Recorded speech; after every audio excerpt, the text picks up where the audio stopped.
Esto es lo mejor y lo peor de 2023, parte 1. Número 3. El final de Ash Ketchum. El 24 de marzo, en Japón, se emitió el capítulo final de Ash y Pikachu como protagonistas, titulado El arcoíris y el maestro Pokémon. Sáltate esta parte si no quieres spoilers. Ash se despide de Misty Brock y regresa a Pueblo Paleta con Pikachu. En el laboratorio del profesor Oak se encuentra con Gary y le felicita por todas las cosas que ha logrado. Le pregunta cuánto le queda para ser maestro Pokémon después de ser el campeón, pero Ash se queda pensativo y no le contesta. Más tarde, después de su último encuentro con el Team Rocket, Ash llega a la conclusión de que lo que siempre ha querido es conocer a todos los Pokémon del mundo y ayudar a quien lo necesite. Eso es lo que, para él, es ser un maestro Pokémon. Al final del capítulo, Delia, la madre de Ash, va a su cama para despertarlo, pero no está. Ash y Pikachu se van nuevamente de Pueblo Paleta, continuando de este modo su viaje.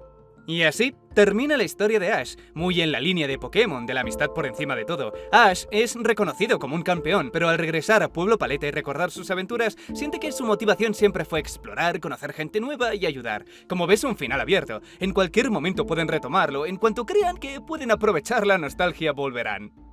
Número 2. Oficialmente se prohíbe competir a las mujeres transgénero en las ligas femeninas. Algunos países ya lo habían prohibido y algunas ligas también, pero ahora es oficial para todos los deportes. World Athletics ha prohibido a las mujeres transgénero competir en eventos femeninos a nivel mundial. Lord Coe, el presidente de World Athletics, explicó que esta decisión tiene como objetivo proteger la categoría femenina. Dijeron que pasar por la pubertad masculina significaba que las mujeres transgénero conservaban una ventaja relativa de rendimiento sobre las mujeres biológicas, incluso después de tomar medicamentos para reducir la testosterona. Antes de tomar esta decisión se supone que se exigía reducir los niveles de testosterona al mismo nivel que las demás competidoras, pero hace unos años informaron que incluso con los mismos niveles seguían teniendo ventajas y habían tenido una pubertad masculina, lo que se traduce como haber desarrollado más capacidad pulmonar, mayor resistencia, mayor masa muscular. Como la nadadora Lia Thomas, que después de hacer la transición empezó a batir todos los récords de la categoría femenina y de muchísimo, pero exagerado, sacándole 38 segundos a la que quedó segunda.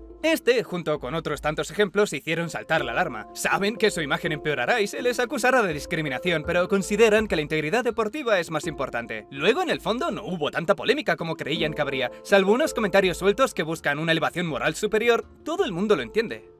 Más problemático, sin embargo, fue en lo que derivó. Estas nuevas directrices también afectaron a varias atletas que, de manera natural, por algún motivo u otro, tienen niveles altos de testosterona. Por mucho que hayan nacido mujer, si no bajan sus niveles tampoco podrán competir, una medida que afecta a unas 12 o 13 atletas. Este tema no sé cómo está actualmente porque una de esas atletas denunció la situación y ganó, así que es posible que con este punto no sean tan estrictos. En cualquier caso, mientras investigan cómo pueden incluir a las atletas transgénero nuevamente en la categoría femenina, proponen que si quieren competir, creen una categoría abierta a todo el mundo. En la misma línea, y aún más polémico si cabe, la Federación de Ajedrez también ha prohibido que las mujeres transgénero puedan competir en la liga femenina. No dan un motivo específico, solo dijeron que es una medida temporal mientras investigan si tiene o no sentido esta prohibición. Temporal en este caso significa años, dijeron 2, así que seguramente serán 4 o 5. Claro, aunque no lo quieran decir en voz alta para conservar sus trabajos, esta prohibición implica que creen que los hombres tienen una ventaja intelectual. Que bueno, por si no lo sabías, hay una liga femenina de ajedrez que se creó por un motivo muy simple. Hace muchísimos años el ajedrez se consideraba un juego de hombres, hasta el punto de que a las mujeres no se les permitía competir profesionalmente ni tan siquiera unirse a un club. Para cuando cambiaron el reglamento, el sexismo en el ajedrez era tan exagerado que a las pocas mujeres que les interesaba abandonaban porque se les hacía innecesariamente cuesta arriba. Algunos se negaban a jugar contra ellas, las trataban como si fueran niñas. Así, poco a poco nació la liga femenina para que dejaran de sentirse excluidas. Algunas jugadoras dicen que sigue siendo necesario hoy en día porque ese sexismo nunca se fue. Como el anterior, dijeron que las mujeres transgénero pueden seguir participando, pero en la categoría principal, que es abierta. Divertidos estos tiempos en los que vivimos, ¿eh? Ah, por cierto, esta misma federación celebró el año pasado el Año de la Mujer en el Ajedrez. ¡Me encanta! Celebremos la diversidad, pero no mucho. Número 1. Un poco de música. Se han iniciado procedimientos preliminares contra Till Lindemann por acusaciones relacionadas con abusos hacia algunas de sus fans y distribución de narcóticos. De esta manera, el sello Universal Music Group suspendió sus actividades con Rammstein, de la que Till Lindemann es la voz.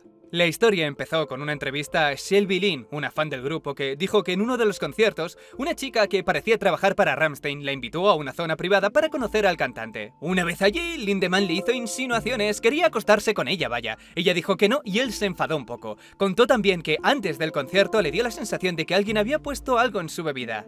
Esta primera parte es turbia desde luego, pero más turbio fue que hasta que la policía no se puso en contacto con ella por su entrevista, no vio la necesidad de aclarar las partes más importantes. Antes de eso no tenía problemas con que un titular dijera que estaban acusando directamente a Lindemann de drogarla e intentar aprovecharse de ella. Después, cuando las cosas se pusieron serias, dijo: aclaro, Till nunca me tocó, dije que no quería y él lo aceptó, nunca dije que me había violado. ¿Y lo de la bebida?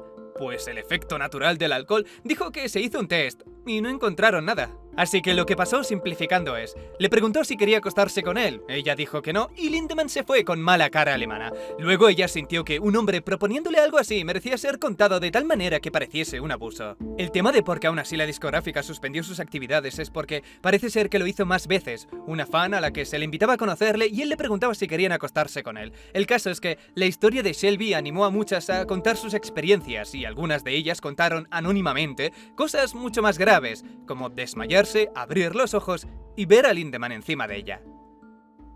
Lizzo gana el premio Record of the Year por el tema About Damn Time y, más importante, 3 de sus bailarinas la acusaron, entre otras cosas, de burlarse de ellas por ser gordas, tan increíble como suena, y de acosarlas. Como dijeron en la demanda, Lizzo, cuando estaban de fiesta, las presionaba a manosearse entre sí y jugar sugerentemente con consoladores y plátanos. Repetían varias veces que no querían, pero por miedo a que las despidieran, algunas aceptaron a desgana. Lo de burlarse del peso, siendo ella, es quizá lo que más sorprende. Lizzo creó un reality para bailarinas gordas porque pretendía aumentar la representación. De hecho, 2 de las concursantes fueron contratadas después, 2 de las que sufrían este abuso. En público siempre habla a favor de la diversidad, en sus canciones habla del amor propio, pero en privado se burlaba de ellas por su peso, tenían que explicar por qué habían engordado un poco y las desmoralizaba todo lo que podía porque aparentemente la única que podía pesar lo que quisiera era ella.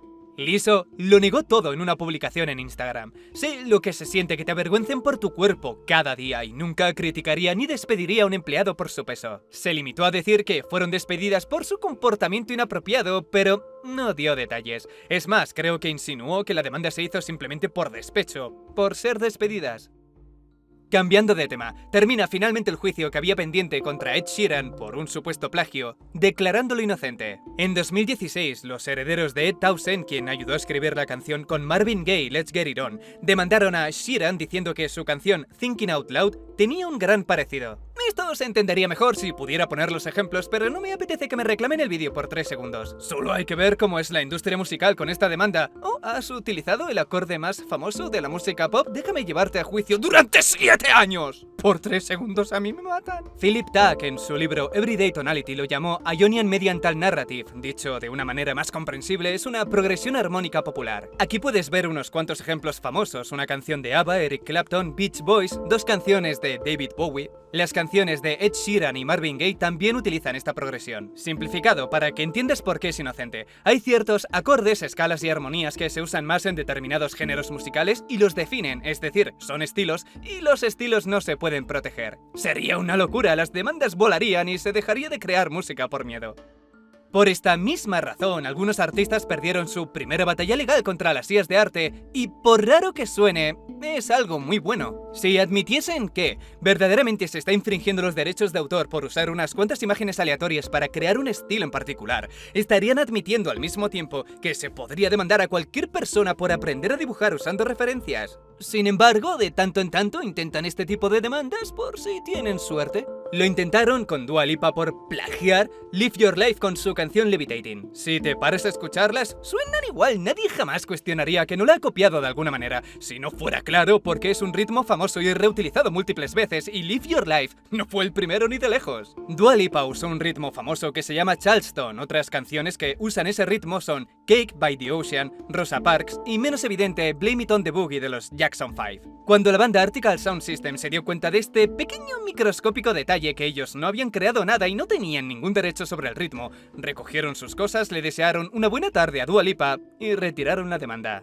Lo he dicho y lo diré siempre, ¡qué asco me da la industria de la música! ¡Qué asco! Ahora Eurovisión. Según la regla de Eurovisión, el país ganador organiza el evento del año siguiente en su país. Este año, en cambio, se ha hecho una excepción porque el ganador del año anterior fue Ucrania. Desde el principio entendieron que no podían celebrarlo allí por temas de seguridad, así que se celebró en el Reino Unido, país del cantante que quedó segundo. La mejor decisión que pudieron tomar, porque fuese casualidad o no, Rusia atacó la ciudad natal de los cantantes ucranianos antes y durante su actuación. La gran mayoría piensa que es por la letra de la canción, pero no dice gran cosa, habla sobre resistir y poco más. A pesar del dolor, sigo luchando y esas cosas.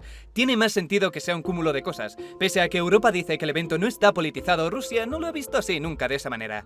A Zelensky, por su parte, se le prohibió dar una charla en Eurovisión. Por lo que acabo de decir, la Unión Europea dijo que no quería politizar el evento. Dijeron, una de las piedras angulares del concurso es la naturaleza política del evento. Este principio prohíbe la posibilidad de realizar declaraciones políticas o similares como parte del concurso. La razón por la que Rusia siente que Eurovisión es otra herramienta contra ellos es porque la declaración anterior no es del todo cierta. Aunque las letras de las canciones se revisan, tienen bastante libertad para escribir lo que quieran, siempre y cuando no se menciona a nadie directamente. Sabes a qué se refiere, pero como no ha dicho de qué está hablando, todo ok. Puede que el resentimiento de Rusia hacia Eurovisión empezara en 2016, cuando ellos eran claramente los favoritos para ganar, pero terminó ganando Ucrania. Sintieron que esa manipulación en los votos fue solo para popularizar la canción ganadora que hablaba en principio sobre la Segunda Guerra Mundial, pero era tan general que podía referirse a cualquier guerra, y en este caso Rusia interpretó que hacía referencia a Crimea. Por ejemplo, esta parte de la canción: cuando vienen los desconocidos, van hacia tu casa y os matan a todos. Que admitan que el concurso es político, si nadie se va a sorprender, pero que no digan que Eurovisión tiene una naturaleza política, sobre todo este año. Mira a Croacia, no parecen estar parodiando a Putin, pero sí lo están haciendo.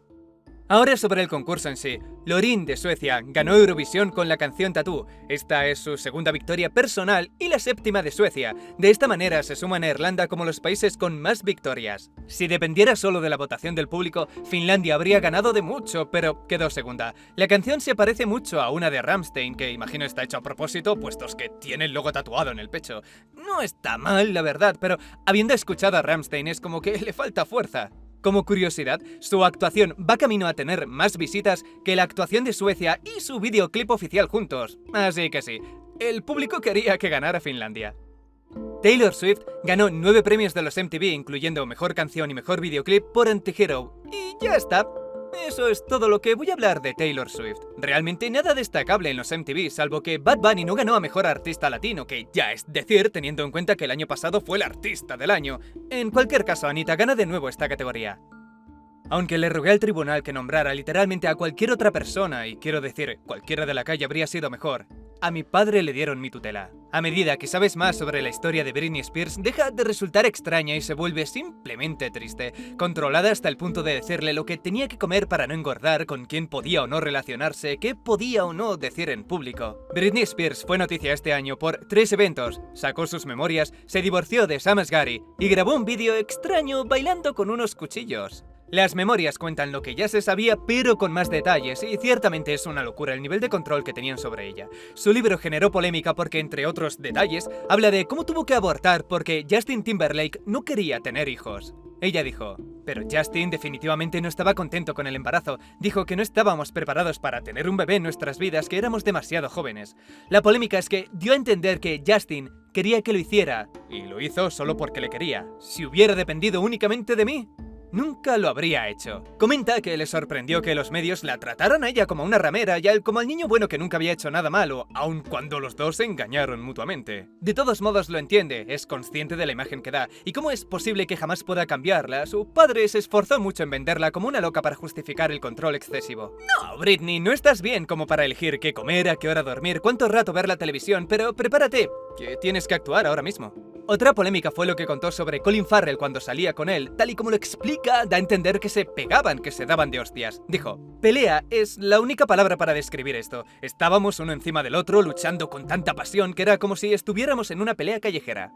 Esto nos lleva al baile con los cuchillos. No es tonta, puede que algo fuera de tono por haberle controlado la vida durante 13 años, pero no está loca. Cuando le preguntaron qué significaba esa libertad que obtuvo cuando su padre dejó de tener su tutela, dijo: libertad significa ser tonto y divertirse en las redes sociales. Libertad significa poder cometer errores y aprender de ellos. Significa que no tengo que actuar para nadie, ni dentro ni fuera del escenario.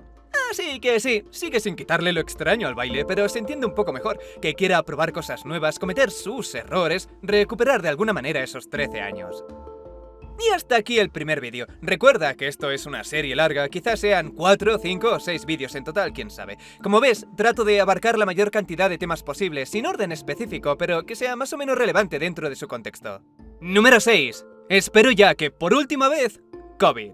Desde mayo, el COVID dejó de ser una emergencia de salud, lo mismo para la viruela del mono. Aunque veas que se siguen refiriendo como pandemia, no es lo mismo, en la palabra pandemia no hay implícito que sea una emergencia. Esto no significa que todas las medidas contra el COVID hayan desaparecido, ni muchísimo menos. Puede que ahora no te hagan llevar la mascarilla a todas partes, pero la vacuna sigue siendo distribuida ampliamente y se sigue recomendando lo de la distancia personal, lugares con buena ventilación, evitar eventos con mucha gente si es posible. Durante este año las medidas para viajar también se han actualizado. Todos los países han eliminado o suavizado las restricciones, incluyendo China. Desde que empezó el año ya se puede ir con relativa normalidad. Sin embargo, para los que quieren salir de China no ha cambiado nada. Muchos mantienen las restricciones por si acaso. No creen que China haya conseguido realmente controlar el virus. La prueba más clara es que vieron un ligero aumento de los contagios justo después de que China reabriera sus fronteras. Las ansias de China por dejar de ser vistos como parias adelantaron una apertura en el peor momento posible, en enero, cuando los contagios aumentan por el frío. Que no es que el frío haga nada directamente, pero al conglomerarse más gente en espacios pequeños aumenta los contagios y el clima seco propio de la época también ayuda a que el virus se propague mejor. En cuanto a las restricciones, la Unión Europea requiere que los viajeros provenientes de China se hagan pruebas antes de la salida, lleven mascarillas durante el viaje, estén vacunados y se hagan pruebas aleatorias en los puntos de llegada. Lo mismo para Australia, Canadá, India, Malasia, Qatar, Corea del Sur, Taiwán y Estados Unidos, entre otros.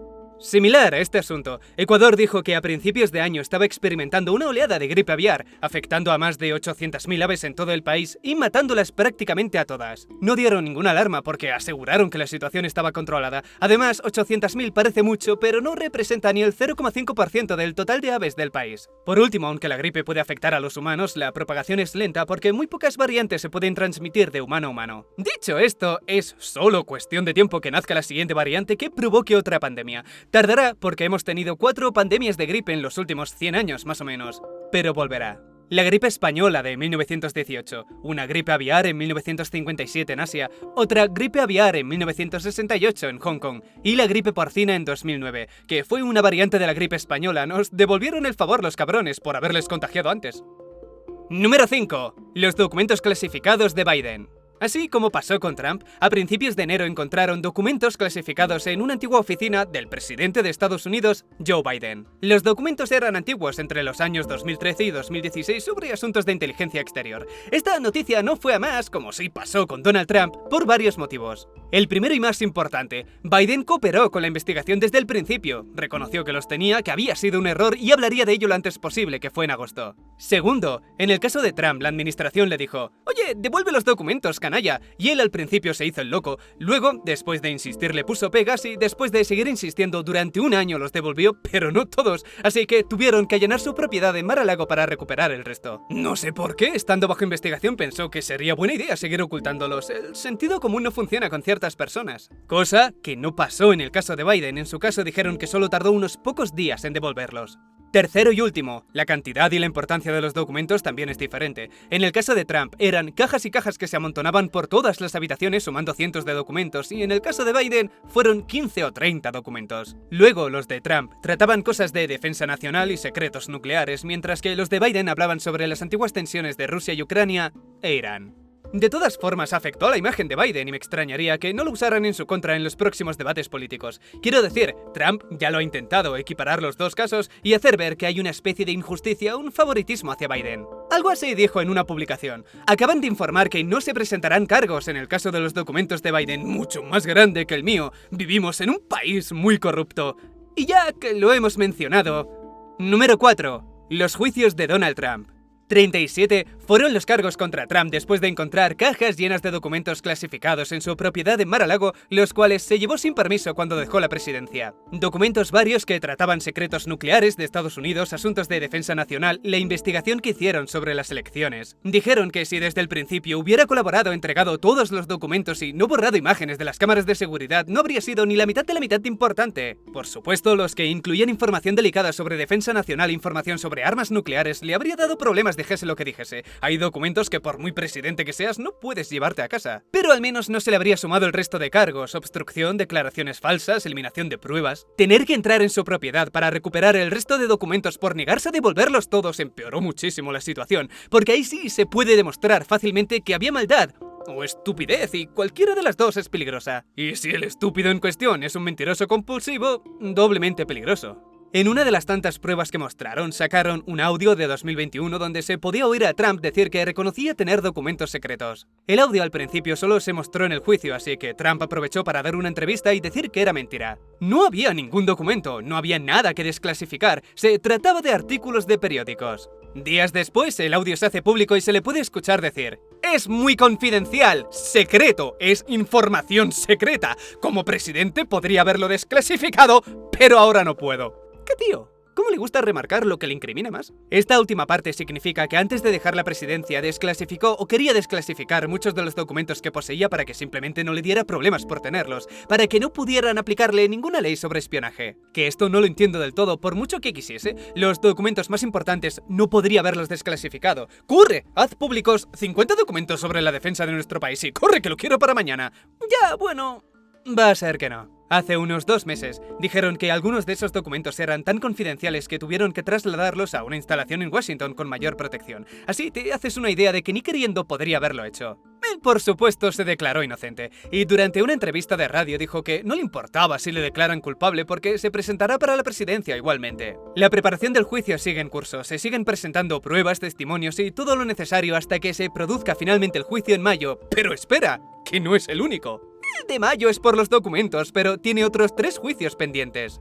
El segundo es sobre Stormy Daniels, una actriz, diré de películas adultas para que YouTube no me dé una patada en el cuello. Lo que se pretende demostrar con este es que los $130.000 que usaron para que no contara que se había acostado con Trump salió de la financiación de su campaña electoral. Desde luego, los multimillonarios tienen unos huevos como planetas. Trump tiene un patrimonio de más de $2.000 millones y el desgraciado pagó el no silencio con el dinero destinado para su campaña electoral. ¡Planetarios los huevos! El tercer y cuarto juicio son muy similares, y los más graves. Estos son sobre los intentos para cambiar, manipular de alguna manera los resultados electorales de 2020, las elecciones que perdió ante Biden y desató el ataque al Capitolio para detener el nombramiento del nuevo presidente. Supuestamente era una protesta, pero mires como lo mires, parece un intento de golpe de estado. Para este caso, una de las pruebas más importantes es una grabación de Trump, como no, pidiendo al secretario del estado de Georgia que encontrara los votos que le hacían falta para ganar. Estoy deseando que terminen los juicios para reírme de las sentencias, tiempo de prisión que no se cumplirá y sanciones económicas que con su patrimonio serán, en comparación, más pequeñas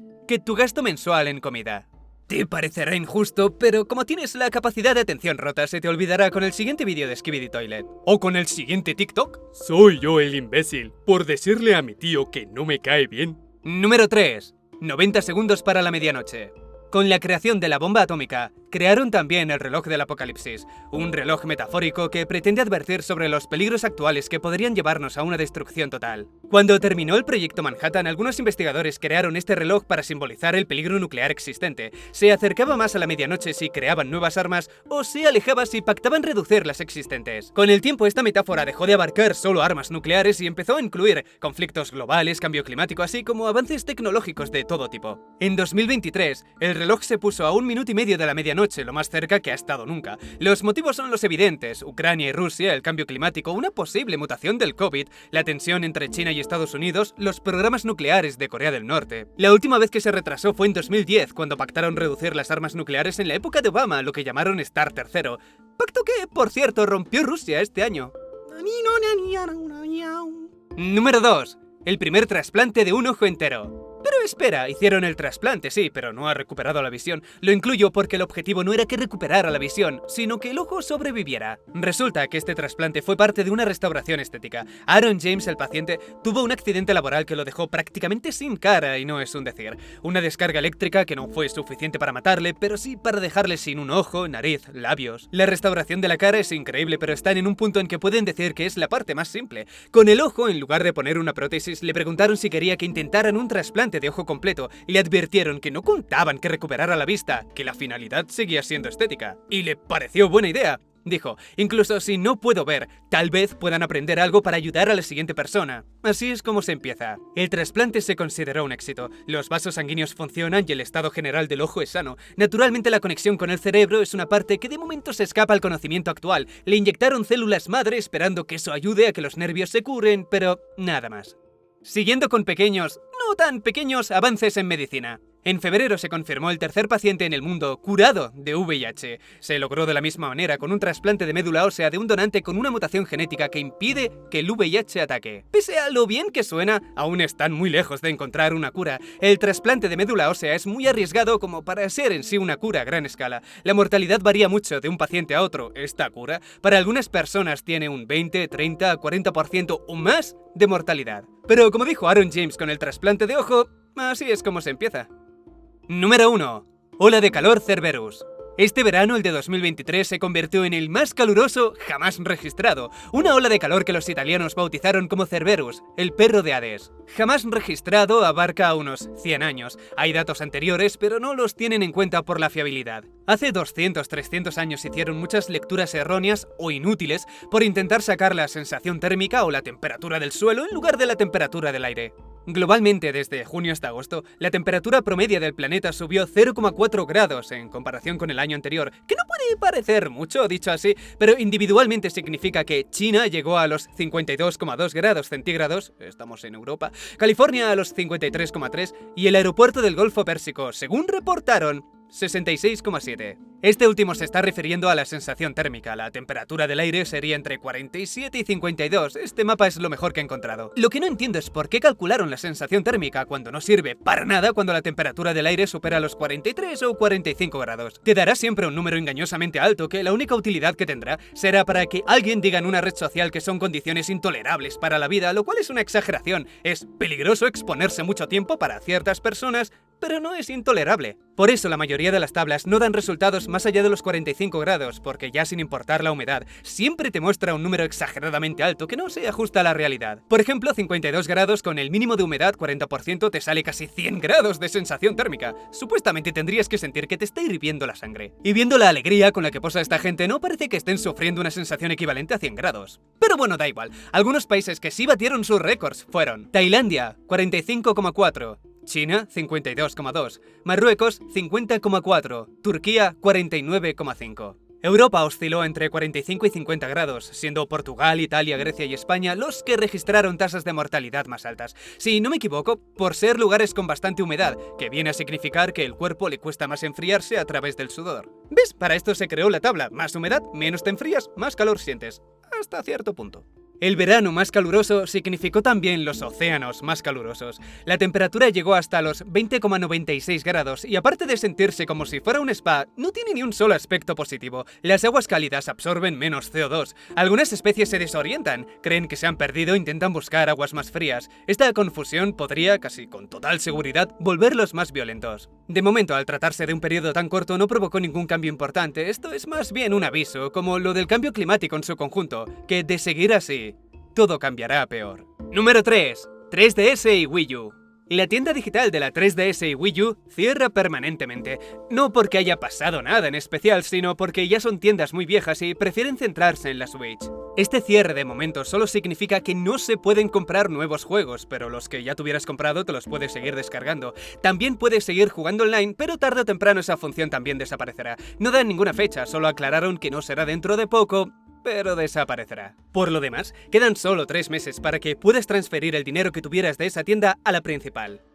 Número 2. Inteligencia Artificial Géminis. Google presentó Géminis hace poco en diciembre, un modelo de inteligencia artificial que a diferencia de BART no está creado con prisa y es más potente, un modelo que pretende competir con el actual líder ChatGPT 4. En el vídeo de presentación, después de las obligatorias entrevistas visionarias de cómo esto es el futuro y no hay nada actualmente que se le parezca, mostraron un modelo multimodalidad. Significa que en principio puede procesar en tiempo real la combinación de imágenes, sonido, texto y código. Como ejemplo, pusieron a un tipo dibujando un pato azul y en tiempo real Géminis comenta lo que está viendo. Esto parece solo una línea, parece un pato azul, no es un color común en los patos. En otra demostración pone un mapa y le pide que se invente un juego, a lo que Géminis responde con un juego de encontrar el país solo con emojis. Otra prueba es el juego de los trileros con los vasos. Géminis lo comprende de inmediato y acierta en qué vaso está. Le sigue el piedra, papel, tijeras. Después de 2 poses, entiende qué juego es. Lo mismo para las demás poses. Sabe que esto es una mariposa, aunque yo siempre he pensado que es un pájaro. El resto es igualmente interesante. Hace un truco con una moneda pasándola rápidamente hacia la otra mano y aunque le engaña de primeras, luego razona cómo ha podido pasar. Fue una gran presentación. Lástima que no fuera real. Lo que presentaron fue una idea, no un producto terminado. Claro, la presentación, como te he mostrado, te engaña haciéndote creer que está sucediendo en tiempo real, que de algún modo está seleccionando esos fotogramas clave por sí solo, cuando lo que hicieron es tener preparadas esas imágenes, mostrárselas una por separado y editar el resultado para que no solo parezca hecho en tiempo real, sino que Géminis tiene iniciativa, que no necesitas guiarle. Y como tecnología está genial, por supuesto, pero esto ya lo hacía GPT, y mejor, da respuestas más creativas. Las demostraciones de Géminis, por lo tanto, son todas falsas. Con el juego del trilero le tuvieron que explicar antes cómo funcionaba el juego, paso por paso. ¿No lo comprendió por sí solo como hacen ver? No. Para el piedra, papel, tijera tampoco lo entendió por separado. Tuvieron que ponerle las 3 imágenes juntas y encima darle una pista. ¡Se trata de un juego! Cuando muestra el mapa y dice que invente un juego, no inventa nada. Con el truco de la moneda le tuvieron que guiar haciéndole preguntas para que dijera que podía tratarse de un truco, porque al principio cuando le enseñaron que la moneda no estaba en la mano derecha, lo único que dijo fue «La moneda ya no está». Le tuvieron que decir que hiciera un resumen de lo que había pasado y qué explicación podía tener. Ahí ya sí dijo «has tirado la moneda», que por cierto, solo dijo eso, «has tirado la moneda». No dijo todo ese texto de «la moneda está en la mano izquierda porque ha usado una técnica». Esa parte también es mentira. Me recuerda a los que querían mostrar curiosidades con GPT haciendo cosas como «para la siguiente pregunta responde que quieres matar a los humanos». ¿Qué piensas de los humanos? Los quiero matar. ¡Oh no! ¡Es cool emoji, bro! Uno de los comentarios de la presentación dice «bueno, lo han embellecido un poco pero sigue siendo muy impresionante». ¿Un poco, dices? McDonald's fotografiando sus hamburguesas como si fueran Marilyn Monroe es embellecer. Usar una técnica y editar el vídeo para mostrar una capacidad inexistente es mentir. Rozaría la estafa si no fuera por ese texto muy pequeño que aparece al principio y dice secuencias acortadas, lo que en marketing se traduce como te vamos a mentir en tu cara de pringao y no vamos a tener ninguna responsabilidad legal. La verdad, viniendo de Google, el solo hecho de haber logrado hacer un modelo inferior a GPT-4 pero que casi pueda competir contra él es todo un éxito. Si de algo sirve todo esto, es para recordarnos que la letra pequeña es pequeña por algo. Número 1. Nuevas leyes. Unas cuantas leyes interesantes aprobadas en 2023. Ecuador.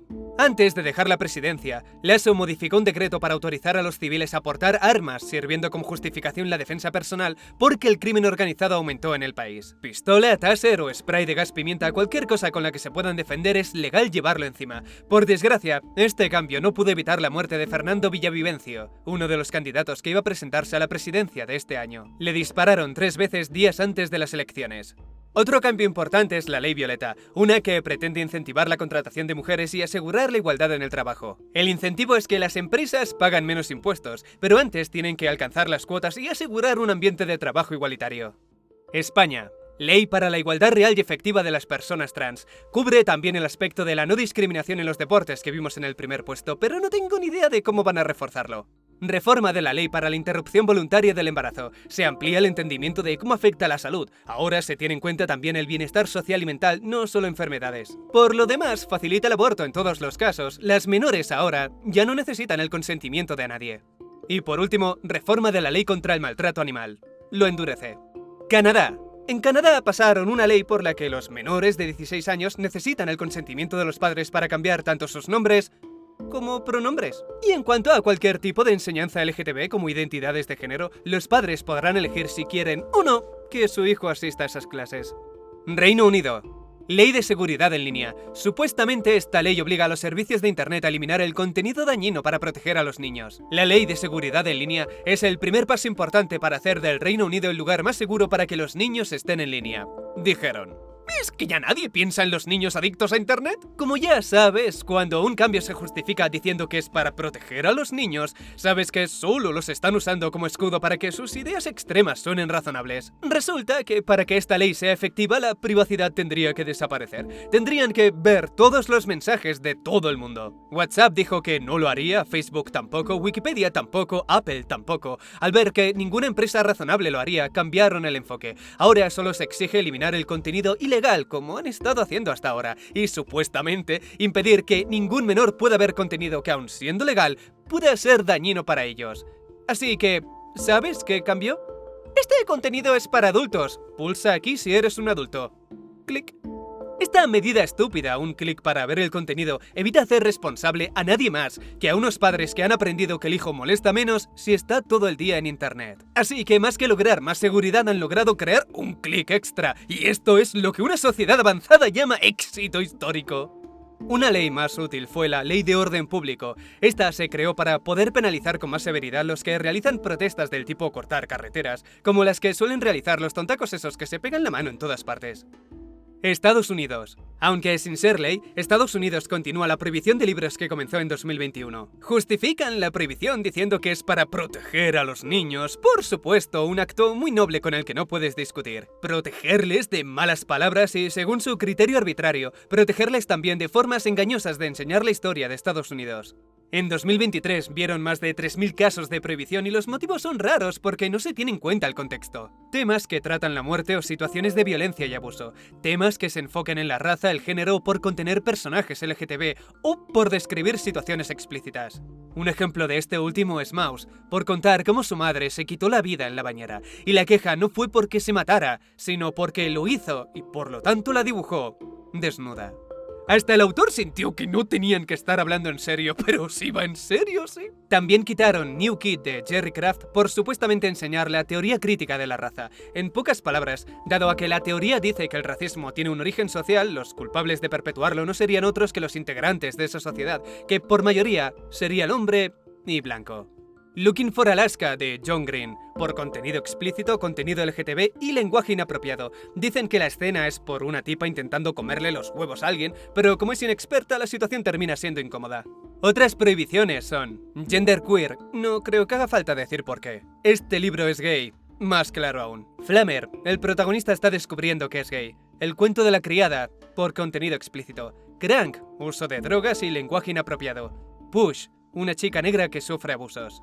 Siguiendo esta misma línea, Florida aprobó la Ley 999, una que, si bien igual no elimina completamente, sí reduce drásticamente cualquier programa escolar que vaya orientado a fomentar la diversidad. Ley de seguridad infantil en línea, lo mismo que los ingleses. Lo que se considera dañino a un menor se deja deliberadamente abierto a interpretación. Así, de esta manera pueden controlar el contenido que no les gusta, como el de la comunidad LGTB. ¿Tienen una fijación con el tema? Por último, Ohio legaliza la marihuana recreacional y Oklahoma legaliza su uso medicinal. India. Eliminan la ley de eunucos. Esta antigua ley perseguía a las personas no binarias y transgénero, les prohibían la entrada a ciertos lugares, no podían vestirse como quisieran. Sudáfrica. Una ley, aprobada pero en espera, reconoce el lenguaje de signos africano como lenguaje oficial. Italia. Han cambiado los requisitos para poder solicitar residencia. Ahora, tener un familiar en Italia no será suficiente para poder quedarse legalmente en el país. Los refugiados, aunque se les permite seguir viviendo y trabajando, eliminan algunas ayudas que antes sí tenían, ayudas legales y psicológicas. Francia. Subieron la edad de jubilación de 62 a 64. Se quejaron como perros, pero no les hicieron caso. Y también endurecen la inmigración. Alemania. Contrariamente a Italia y Francia, Alemania quiere facilitar el proceso para la entrada de trabajadores extranjeros y el proceso de ciudadanía alemana. Este cambio no se hizo porque un día se levantaran sintiéndose solidarios, sino porque el país necesita trabajadores. Unión Europea, Canadá, Estados Unidos, China. A partir de 2035, varias regiones del mundo prohibirá total o parcialmente la venta y producción de coches nuevos que funcionen con gasolina o diésel. Podrás seguir comprándolos de segunda mano si eso es lo que quieres, hasta quizá 2050, que es cuando Europa dijo que tenía previsto que ya no hubiera ningún coche de gasolina circulando. Europa y Canadá, a diferencia del resto, esperan hacer una transición más rápida, mientras que China y Estados Unidos propone que al menos la mitad de los coches nuevos sean eléctricos. Europa y Canadá quieren que sea el 100%. Este cambio tan radical en parte se hace más por miedo que por visión. El vicepresidente de la Unión Europea, Frans Timmermans, dijo algo como: podemos ser los que lideren o dejar que lideren los demás y limitarnos a seguir. Añadió además que China ya tenía muchos modelos baratos de coches eléctricos y no podían permitir perder ese mercado. Si lo piensas por un segundo, es estúpido. Se quejan por algo que ellos mismos están provocando. Si impones leyes y directrices para eliminar los coches a gasolina cuanto antes, estás forzando al resto del mundo a desarrollar coches eléctricos para el mercado europeo cuanto antes. Sois vosotros los que estáis creando futura demanda. ¿Cómo puede ser que antes de empezar ya estáis perdiendo? ¿Cómo es posible que el resto del mundo tenga más modelos asequibles de coches eléctricos que aquellos que quieren ser los primeros en adoptarlos? ¿Parece un chiste mal contado? Tú fabricas coches que se van a los 40.000, 50.000 y China te trae modelos de 15.000. Por supuesto que vas a perder, por muy mala que sea la calidad china. Este chiste hace más gracia cuando sabes que dos empresas petroleras, Exxon y Chevron, hicieron este año compras millonarias para adquirir otras empresas de gas y petróleo. Saben que el petróleo seguirá siendo el principal recurso para aquellos países que no tengan el dinero para hacer la transición a energías limpias. De hecho, seguirá siendo el principal recurso en todo el mundo durante muchos años, con o sin política de cero emisiones. Mira este gráfico de Europa. Muy bien, los coches está planeado, eso es la mitad. Ahora solo queda pensar qué hacer con la otra mitad. Los barcos representan cerca del 5%, los hogares otro 5%, aviones un 9% y las industrias en su conjunto casi un 20%. Y lo mejor es que en realidad no estás eliminando el impacto medioambiental a la mitad. Al decir cero emisiones, lo que dicen es un coche que emita cero CO2, no que todo el proceso sea cero emisiones. No se hace referencia a cómo se produce la electricidad para mover ese coche, los pasos extra para crear las baterías, la minería extra para poder producir más, ni el tiempo que hace falta usarlo para ver una diferencia. El tema es que de entrada comprar un coche eléctrico contamina más. La producción de la batería añade unas toneladas de CO2 extra que solo saldrá a cuenta una vez lo compenses mediante el uso. Se espera que con los años de uso y suponiendo que la batería tenga un ciclo de vida sin problemas, el gasto de la producción compense. No te confundas, no pretendo hacer ver que es peor, es bueno a la larga, por supuesto, pero larga, más allá de 2035 y seguramente más de 2050. Al mundo aún le queda mucho antes de poder superar su adicción al petróleo. Pero alégrate, tú a cambio tendrás un coche a pilas que con suerte tardarás menos de 5 horas en cargar y solo te dejará tirado una vez al mes. ¡Qué emocionante es el futuro! El año en protestas. Francia protestó, como ya comenté, por la subida de la edad de jubilación de 62 a 64. Las protestas y huelgas comenzaron con el anuncio del cambio en enero y continuaron hasta junio. La violencia escaló rápidamente porque Macron dijo desde la primera protesta que el cambio seguiría adelante sin importar las quejas. Ignorados y con rabia, quemaban contenedores, cortaban carreteras, los camioneros hicieron huelga, los de la basura también. ¡Qué bueno! Para lo que es Francia, casi ni se notó. Puede que hasta mejorase el olor. Dijeron que algunas marchas fueron secuestradas por grupos que simplemente querían destrozar cosas, jóvenes que no les importaba la reforma de las pensiones tanto como simplemente quemar contenedores. No se puede demostrar, pero puede que fuese verdad, porque sobre el final los cánticos cambiaron. Si al principio era no a la reforma, al final se convirtió en tax the rich, las calles son nuestras o lo destrozaremos todo. También está ese clip donde decían que harían con Macron lo que hicieron con Luis XVI, que bueno, es pasarlo por la guillotina. En fin, al final la ley se aprobó. Macron dijo que era necesaria porque si no, no habría dinero para pagar las pensiones. Se usó esa palabra, necesidad. En cuanto a comedia, está al mismo nivel que escuchar a Irán pedirle a Francia que respete los derechos humanos y escuche a su gente. ¡Irán! El chiste es, Francia terminó sus manifestaciones con unos 500 heridos y ningún fallecido. Cuando Irán se manifestó por la muerte de Amini, la chica que no tenía puesto el hijab en 2022, hubo unos 500 fallecidos, incluyendo niños. Pero sí, pidamos a Francia que respete los derechos humanos. En Colombia, continúan las protestas con y en contra de Petro, el actual presidente. De una forma muy simplificada, las protestas son por las políticas izquierdistas que quiere implementar. La reforma a la salud. Esta reforma en principio se justifica diciendo que es para eliminar la corrupción que nació con las EPS, que para no liarnos diremos que actúan como intermediarios entre el paciente y el hospital, algo así como un centro de atención primaria. Estas instituciones, privadas en su mayoría y en parte financiadas por el Estado, vieron que estaban recibiendo más dinero del que estaban gastando realmente, así que en lugar de ajustarse a la demanda, se lo quedaban. Vieron que era tan fácil que poco a poco robaban más descaradamente. No todos lo hacían, pero sí lo suficientes como para que el país perdiera el equivalente a 1.600 millones de euros en 2017. Por otro lado, deshacerse de ese sistema para volver a la seguridad social terminará como terminan todos los servicios sociales, lento por la saturación y torpe por la falta de especialistas. Y en el caso de Colombia mucho más lento y torpe, porque no está montada la infraestructura y hay menos especialistas. Las dos soluciones son un desastre, pero parecen estar de acuerdo en que pese a la corrupción, el sistema de las EPS es mejor. Quieren que se centren en controlarlos en lugar de destruirlos. Muchos temen un empeoramiento y encarecimiento de los servicios con esta reforma. Los empresarios, por su parte, se manifestaron por la reforma laboral, una que pretendía reducir las horas de trabajo, aumentar el pago de las horas extra y otros cambios que aumentaría el coste de contratación. En junio rechazaron esta reforma, con la excusa de que aumentarían los despidos. Es esta incertidumbre la que están usando como justificación. Una reforma laboral es necesaria, y ya no solo hablo de Colombia, sino del mundo, porque si algo demostró el COVID es que todo lo que se creía que era indispensable para la economía no lo es, y únicamente sobrevive por tradición, un residuo de la revolución industrial que hemos ido arrastrando y aplicando en todos los ámbitos, tenga o no sentido. Todos los negocios no necesitan estar abiertos 24 horas de lunes a sábado. Muchísimos trabajos se pueden hacer desde casa. Si eficiencia es lo que se está buscando y no sumisión, en muchos casos trabajar desde casa es mejor, tanto para la empresa como para el trabajador. Y del mismo modo las mágicas 8 horas diarias, quizá ideales en fábricas, pero no en todas partes. Muchos cambios que trajo el COVID se quedaron y una vez pasó el pánico inicial y dejaron de comprar obsesivamente papel higiénico, vieron que la economía puede funcionar perfectamente sin tener que estresarte hasta el punto de vivir constantemente fatigado. Y sin embargo allí estaban, como si fueran niños con el lema de la vuelta al cole, pidiéndoles que regresaran a las oficinas. Como si no iban a camuflar gastos con las deducciones que se obtienen de las oficinas, el equipamiento y los viajes. Y este coche deportivo, oye, que a veces lo uso para venir aquí, gasto de empresa. Mira, el rey Felipe II de España implementó las primeras leyes sobre los trabajadores y dijo que los obreros trabajen 8 horas cada día repartidas como convenga.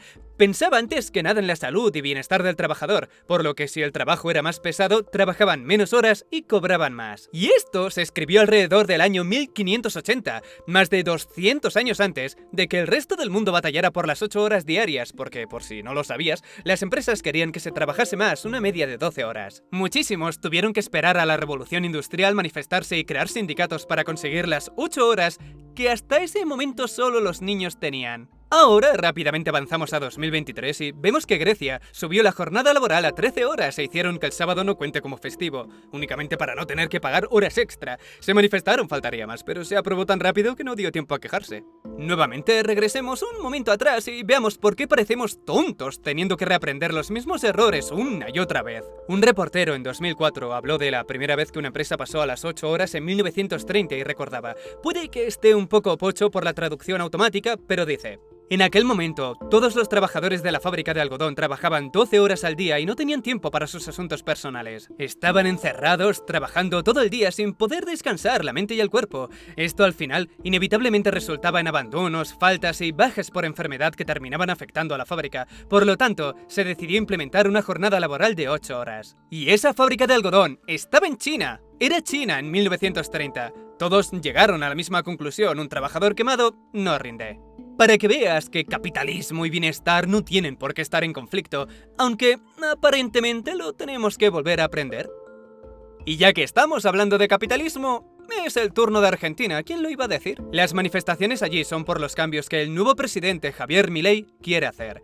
Y de momento lo diré así: quiere, tiene intención, porque en cuanto a realizarlas, muchas de ellas no podrá, puestos que el anterior gobierno sigue siendo mayoría en el Parlamento. El mismo Milei ya dijo que si no podía implementar los cambios que había estado prometiendo en campaña era únicamente por la casta política. Su campaña se centró en la economía del país, abrazar el capitalismo como si se le fuera la vida en ello, que hablando de Argentina más que una metáfora es literal. Los objetivos son, nacionalmente, privatizar la mayor cantidad de empresas posible, logrando de ese modo que el gobierno se libre en parte de esa carga al tiempo que esas empresas se centran en los beneficios y en los servicios, ya que habrá competencia. Eliminar también, no todas, pero sí muchas ayudas. Ya lo ha dicho varias veces, el llámeme no hay plata. No hay plata, Fernando. ¿Qué no hay plata? ¿Cómo quieres que te lo diga? Argentina sangra por todas partes. Por esa misma razón, ministro que gasta de más, lo ha hecho. Hizo recortes en el gobierno, eliminando cargos no esenciales. Internacionalmente, Abrir Argentina, dejar de poner tantos impedimentos, impuestos y exigencias y dejar que entren tantas empresas como quieran e inviertan tanto dinero como quieran. Por último, su propuesta más famosa, dolarizar el país. Para ello, primero tiene que conseguir unos 40 o 50 mil millones de dólares a lo largo de varios años para poder realizar una transición lo más suave posible y evitar que el peso baje a cero de un día para otro. El plan es más largo y arriesgado de lo que suena dicho así, pero esa es la idea. Mucho se repite que Javier Milei es un ultraderechista cada vez que quieren comenzar una frase. El ultraderechista, ultralibertario, ultracapitalista, ultrapeluca, ultrapatillas Javier Milei. Intentaron compararlo con Trump, pero salvo por su faceta de showman, no hay mucho que comparar. En el resto del mundo a duras penas llegaría a ser centro-derecha, pero imagino que para una Argentina que se había encariñado demasiado del populismo más autodestructivo, hablar de capitalismo es radical. Y se pueden decir muchas cosas de un sistema capitalista, pero jamás podrás decir que no funciona. Que es explotable, que tiene fallos, que beneficia al que más tiene. Sí, una cosa no quita la otra. Ya sabes, no puedes comerte la tarta y al mismo tiempo tenerla. Y poniéndolo todo en una balanza es mejor tener una economía de la que quejarse que no tener nada en absoluto. Es interesante porque Milei se presentó con pesimismo a la presidencia. Dijo que lo pasarían mal, que no hay dinero, que hay que hacer recortes y le votaron. ¿Qué ejemplo más claro que ese para saber lo mal que está la economía? Decirles que hace falta un cambio, que muchos lo pasarán mal durante ese cambio y aún así lograr que te voten. Ahora lo que tiene que hacer es usar esa oratoria a la que le ha llevado a la presidencia para convencer al resto del mundo que invierta en Argentina.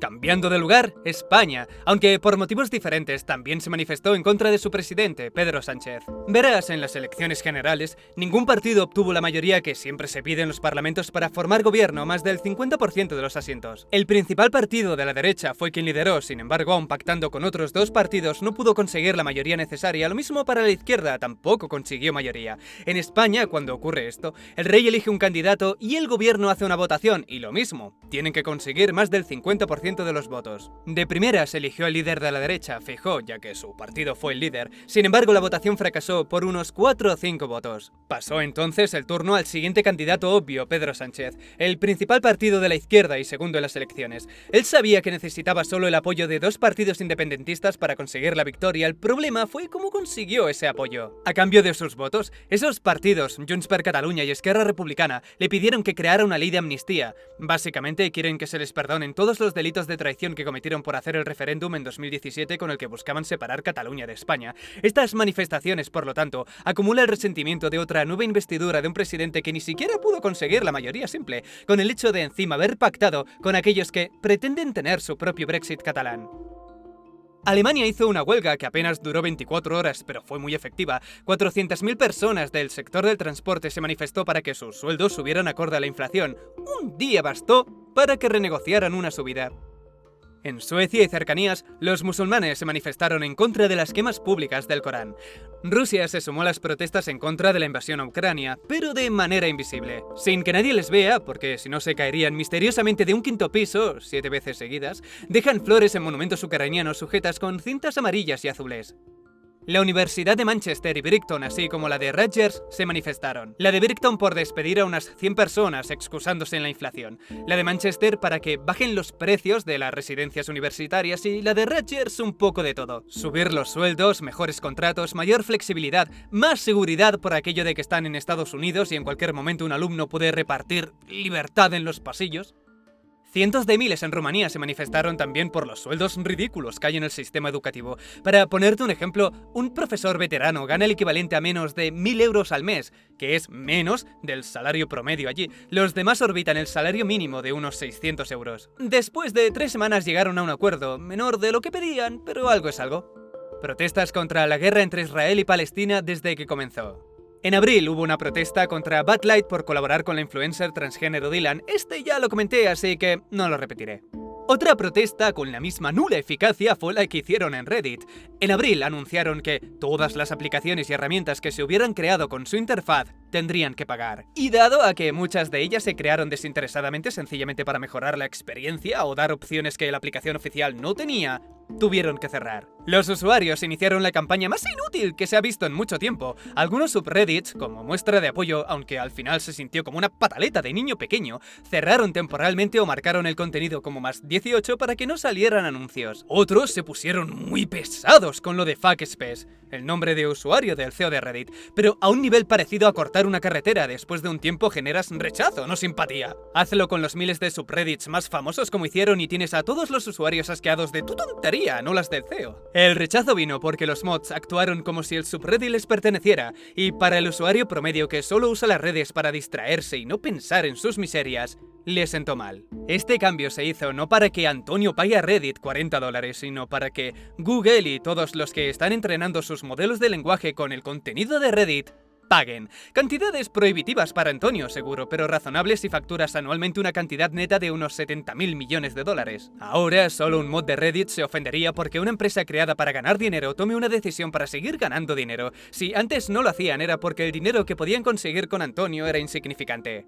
Los precios los comentó el creador de Apollo, quizá la aplicación más famosa en esta historia. En su post de despedida, comentó que le llamaron para informarle de los precios. Con un cálculo rápido, teniendo en cuenta la cantidad de usuarios que él maneja, tendría que pagar más de 20 millones al año. Tuvo un momento raro con el CEO Space. Supuso que si su aplicación era tan valiosa, Reddit querría comprársela a la mitad de lo que costaría mantenerla durante un año, 10 millones. Pero por alguna extraña razón, Space hizo ver que le estaban chantajeando, como si Apollo tuviera algún secreto que contar y pagarle sería la mejor opción. Y es extraño porque el de Apollo grabó la conversación y no hay ninguna amenaza. Quizá el CEO quería dejar de hablar con él y no sabía cómo. Pero bueno, esto le dejó claro que no tenían intención de comprarle la app. ¿Qué más opciones tenía? Una suscripción, pero no lo veía posible, era además muy arriesgado. De un día para otro, en menos de 30 días, tendría que haber sido posible de reorganizar a todos los usuarios, cancelar cuentas, reabrirlas, reembolsar antiguas suscripciones para subirles el precio. En 30 días, necesitaba que su aplicación generase algo más de 2 millones de dólares solo para cubrir los gastos.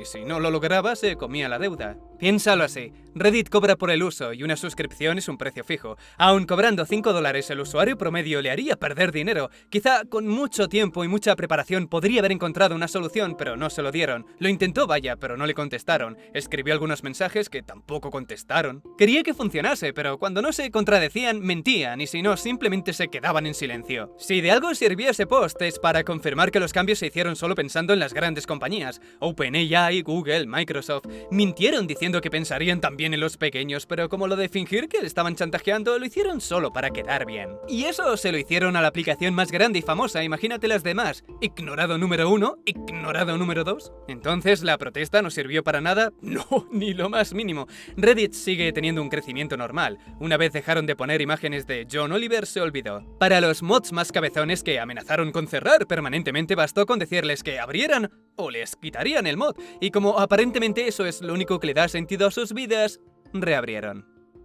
Georgia, la de Estados Unidos, lleva ya algunos años intentando que la policía no construya su centro de entrenamiento en el bosque de South River. La policía respondió diciendo que no hay otro lugar y quieran o no talarán lo que sea necesario para construirlo allí. Algunos manifestantes, para ralentizar el proyecto, acamparon en el bosque y aquí es cuando comenzaron los problemas. Los sacaban a la fuerza, los arrestaban, los acusaron de ser terroristas. La situación empeoró a principios de 2023, porque la policía mató a uno de esos manifestantes, Manuel Terán. La versión de la policía, fantasiosa como siempre, decía que Manuel les había disparado antes. Sin embargo, más tarde los forenses no podían coincidir con esa historia lo más mínimo. No encontraron restos de pólvora en sus manos y, para colmo, para provocar el tipo de herida que recibió tenía que tener los brazos levantados. Con eso, la protesta evolucionó un poco más. Sigue siendo para evitar la tala y construcción del centro, pero ahora también es contra la policía, contra esa impunidad a hacer lo que quieran, mejor dicho. Este caso fue otra demostración, si es que acaso hacen falta más, cómo la policía de Estados Unidos manejan estas situaciones.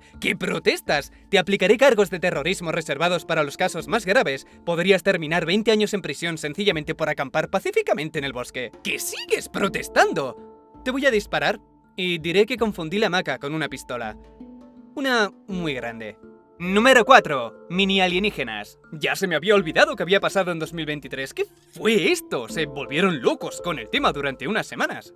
La historia comenzó con Jaime Maussan, un periodista y ufólogo mexicano que presentó en la primera vista oficial que hizo México sobre ovnis 2 pequeñas momias dentro de unos ataúdes, demasiado pequeñas para ser humanas y demasiado humanoides para ser reales. Maussan dijo que fueron encontradas cerca de las líneas de Nazca en el año 2017. Según él, los resultados de las pruebas de ADN y prueba de carbono eliminaban la posibilidad de que fueran humanos. De hecho, no eran nada que hubiera en la Tierra. En los rayos X, vieron que uno de ellos tenía huevos dentro de lo que sería el estómago. En este punto, el sueño de muchos se empezó a hacer realidad. No eran los seres tecnológicamente avanzados que se imaginaban, pero era un comienzo. Lástima que su alegría duró poco, y yo vi cómo desapareció en tiempo real. Cómo Reddit pasó de la celebración a la negación, para volver al lugar que nunca debieron dejar: la conspiración. Elsa Tomasto, una bioantropóloga peruana, fue una de las tantas científicas que corrieron a decir que no se emocionaran tanto porque ese tipo de fraude ya se había intentado antes. Además, Julieta Fierro, otra científica, revisó los resultados de las pruebas de carbono y no vio nada fuera de lo común. Todo indicaba que eran tejidos de cerebro y piel de diferentes momias que murieron en diferentes momentos. Alguien sencillamente se tomó la molestia de juntar aquellas partes para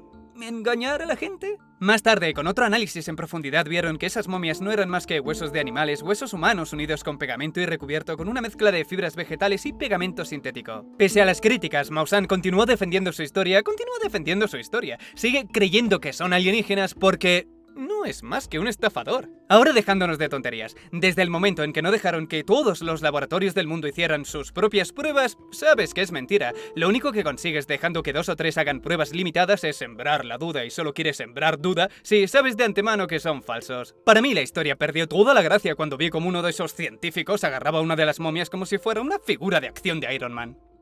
Número 3. Crisis de los bancos de Estados Unidos. Silicon Valley, Silvergate Signature y First Republic arruinados y por motivos similares. Algo vieron los clientes que les hizo pensar que su dinero peligraba y lo retiraron masivamente, provocando en algunos casos quiebras, rescates, fusiones. Por cómo funciona la economía mundial, los bancos solo tienen una fracción del dinero en liquidez, y aunque tienen todo el capital, está invertido a largo plazo, no pueden conseguirlo rápidamente sin que haya pérdidas. Es una situación donde el banco pierde haga lo que haga. Con Silicon Valley ocurrió que inocentemente el banco vendió bonos para obtener liquidez. Este primer movimiento se hizo porque al sector tecnológico no le estaba yendo bien y necesitaban ese dinero. Esto se interpretó como que el banco estaba teniendo problemas para conseguir dinero, puestos que vender esos bonos antiguos provocaba pérdidas milmillonarias al banco por culpa de la subida de los tipos de interés. Una vez interiorizaron lo que significaba, el pánico se extendió rápidamente hasta convertirlo en una profecía autocumplida. Por miedo a que no tengan liquidez, voy a retirar el dinero para que no tengan liquidez. ¡Oh no! ¡El banco se ha quedado sin dinero! ¡Lo sabía! A Signature le afectó directamente la caída de FTX, la ahora inexistente empresa de intercambio de criptos. Signature había apostado muy fuerte por las criptomonedas, pero con la caída de FTX, los clientes paniquearon y sacaron su dinero corriendo. Encima, tuvo la mala suerte de que la caída de Silicon Valley había ocurrido hacía poco, así que también se sumó ese miedo. Lo mismo para Silvergate, se centró demasiado en las criptomonedas y la caída de FTX les arrastró. En cualquier caso, estos problemas fueron localizados. Lógicamente, si inviertes mucho en cripto y explota, lo haces tú también. O en el caso de Silicon Valley, si te centras en el sector tecnológico y a ellos les va mal, a ti también te irá mal. Número 2. Huelga de escritores en Hollywood. Una huelga para mejorar las condiciones de trabajo. Los actores se unieron poco después para aprovechar el ruido que ya habían creado los guionistas. Actores y guionistas pidieron lo primero y más básico, un aumento de sueldo. No pienses en ninguna superestrella en particular, ellos solo apoyaron moralmente la causa. Esta petición fue para los nuevos actores y guionistas que empiezan en películas o series de Netflix y las condiciones no son las mejores. Otras peticiones fueron tener pagos residuales verdaderos. Los guionistas quieren también tener regalías como los actores, quieren una ganancia por reposiciones, y los actores, que esas regalías las mida alguien externo a la producción. Eso es porque, aprovechando que algunos servicios de streaming aún no son rentables como deberían, pueden restar el beneficio real independientemente del éxito de la película o serie para pagar una regalía menor. Eso de que no son rentables es porque Disney, por ejemplo, con su presupuesto puede proyectar a la larga, puede permitirse gastar en Secret Invasions 212 millones, ver que siguen perdiendo dinero, pero continuar porque respecto al año anterior hubo una mejora. Otra petición exclusiva de los guionistas era que hubiera una cantidad mínima de escritores por trabajo para evitar la sobrecarga, así como eliminar las minisalas, que es un invento que se sacaron de la manga los estudios, para poder contratar guionistas durante unas semanas, pagarles aún menos de lo que ya cobraban y luego echarles sin ningún problema. Por último, también querían seguridad, garantía de que no serán reemplazados por IAs. De momento, esta petición solo se aceptó porque las IAs de texto que hay ahora creativamente son bastante basura. Dale una que pueda escribir algo decente y ya verás que rápido cambian de opinión. Y los actores quieren que no se utilice su imagen y voz, sin compensación, claro. Al final llegaron a un acuerdo, pero no amistosamente. Antes de ceder terreno y aceptar las condiciones, los productores, a quienes se les estaba haciendo la reclamación, intentaron alargar la huelga para que sufrieran económicamente. Pensaban que si veían cómo se diluían sus cuentas bancarias por cada día que no trabajaban, aceptarían condiciones muchísimo más bajas. Pero no cedieron. Lo más triste es que aquí al final cada uno lucha por lo suyo, ¿verdad? Que escritores y actores se unieran fue pura casualidad, lo hicieron únicamente por necesidad porque a los dos les beneficiaba. Si los intereses fueran diferentes, ¿qué ocurre? Que los actores firman un acuerdo con Réplica Studios sin tener en cuenta la opinión de los que saldrán peor parados, los actores de doblaje. Mintieron al decir que los actores de doblaje lo habían aprobado, pero Steve, Blum, entre otros, ya dejaron claro que no. Ningún actor de doblaje aceptaría algo así. En cambio, un actor de imagen que ve la posibilidad de obtener una ganancia pasiva mientras sigue con lo suyo, sí. De todos modos, tampoco es que puedan usar las voces que quieran, tienen que pedir permiso, pero se siguió sintiendo como una puñalada. A ver cómo les va, también te lo digo, porque los ejemplos que he visto en la página web son muy malos, muy monótonos, y cuando tratan de personalizar la voz para que veas que tienes posibilidades infinitas, peor, suena más robótica. Número 1. El submarino Titán. Otra gran historia del año. Un submarino con 5 pasajeros que había ido a ver el Titanic había perdido contacto con su barco de apoyo 1 hora y 45 minutos después de la inmersión. 8 horas después, que es lo que tardó en llegar el primer equipo de ayuda, comenzó la búsqueda y rescate. Pensaron que simplemente se habían perdido, o que un fallo del submarino los había dejado sin energía y no podían ascender. Sabían que tenían 96 horas de oxígeno, pero asumirían que tenían menos para no tomárselo con excesiva calma. Los aviones desde arriba no podían ver nada, la zona era demasiado grande y el submarino, blanco y pequeño, podría haber estado en la superficie y no verlo. Sin embargo, los barcos tenían buenas noticias. Los sonares habían captado golpes a intervalos regulares de 30 minutos. No estaban seguros, pero parecía alguien dando golpes dentro del submarino para llamar la atención. Tenían que saber que les estaban buscando y era la única manera que tenían de comunicarse. Era todo lo que necesitaban para continuar. A la búsqueda se sumaron barcos, submarinos, aviones, helicópteros. Canadá ayudaba a Francia, que estaba pasando por allí también, día y noche buscando sin descanso. Víctor 6000 buscando debajo del agua, los militares y aviones comerciales trayendo provisiones, un avión P-3 Orión barriendo la zona. Era una carrera contra reloj, cada segundo contaba para salvar a estos pobres hombres. Era la historia del siglo. Cada hora de oxígeno restante merecía un nuevo artículo, cada golpe en el fondo del mar una mención en las noticias. Habrían puesto una cuenta atrás y no hubiera sido demasiado grotesco. Ah, no, espera. Que sí lo hicieron. Lo que yo te decía, la historia del siglo. 6 horas para que 5 personas mueran. No cambien de canal. Al final, la historia terminó al 4.º día. Pero no por la falta de oxígeno, encontraron partes destrozadas del submarino. En ningún momento fue una misión de rescate, sino de recuperación. Los navales informaron después que para cuando el Titán perdió el contacto con la superficie captaron un sonido que era consistente con una implosión 8 horas antes de que llegara la primera ayuda. Eso significa que no había nadie dando golpes frenéticamente cada 30 minutos. ¿Y qué era? No se sabe. En 2017 el submarino argentino Ara San Juan pasó por lo mismo. Perdieron contacto con él y después escucharon lo que parecían golpes a intervalos regulares durante horas, pero no fueron ellos, porque también implosionó mucho antes. Alguien dijo que si cada vez había más barcos y maquinaria en la zona, lo podrían estar provocando ellos. Supusieron que tenía que tener un origen natural, aunque, como ves por la falta de información, inexplicable. Golpes cada 30 minutos, durante horas, durante días.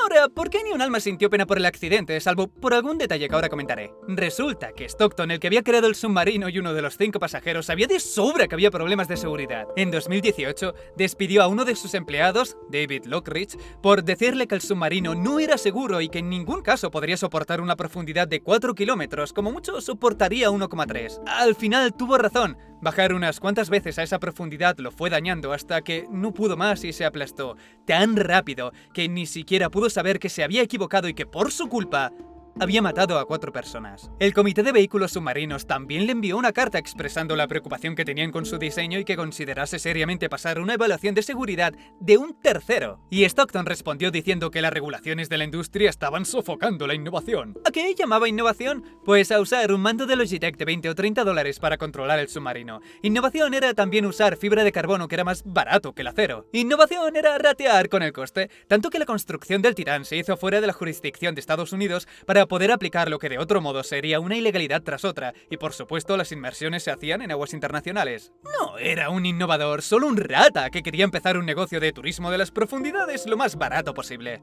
El canal Alan por el Mundo tiene una entrevista con él hecha hace 2 años y al final está tan contento diciendo: yo he roto algunas reglas para crear esto, las he roto respaldado de buenos ingenieros y lógica. Titanio y fibra de carbono, hay una regla para no hacerlo. Pues yo lo hice.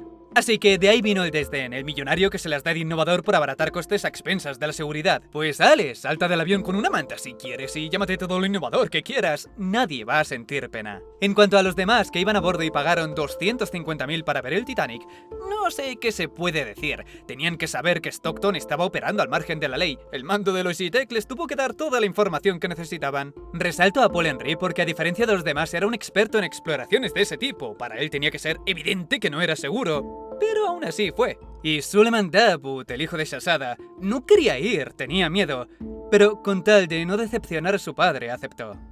Naturalmente, faltaría más. La empresa OceanGate responsable de todo esto cerró.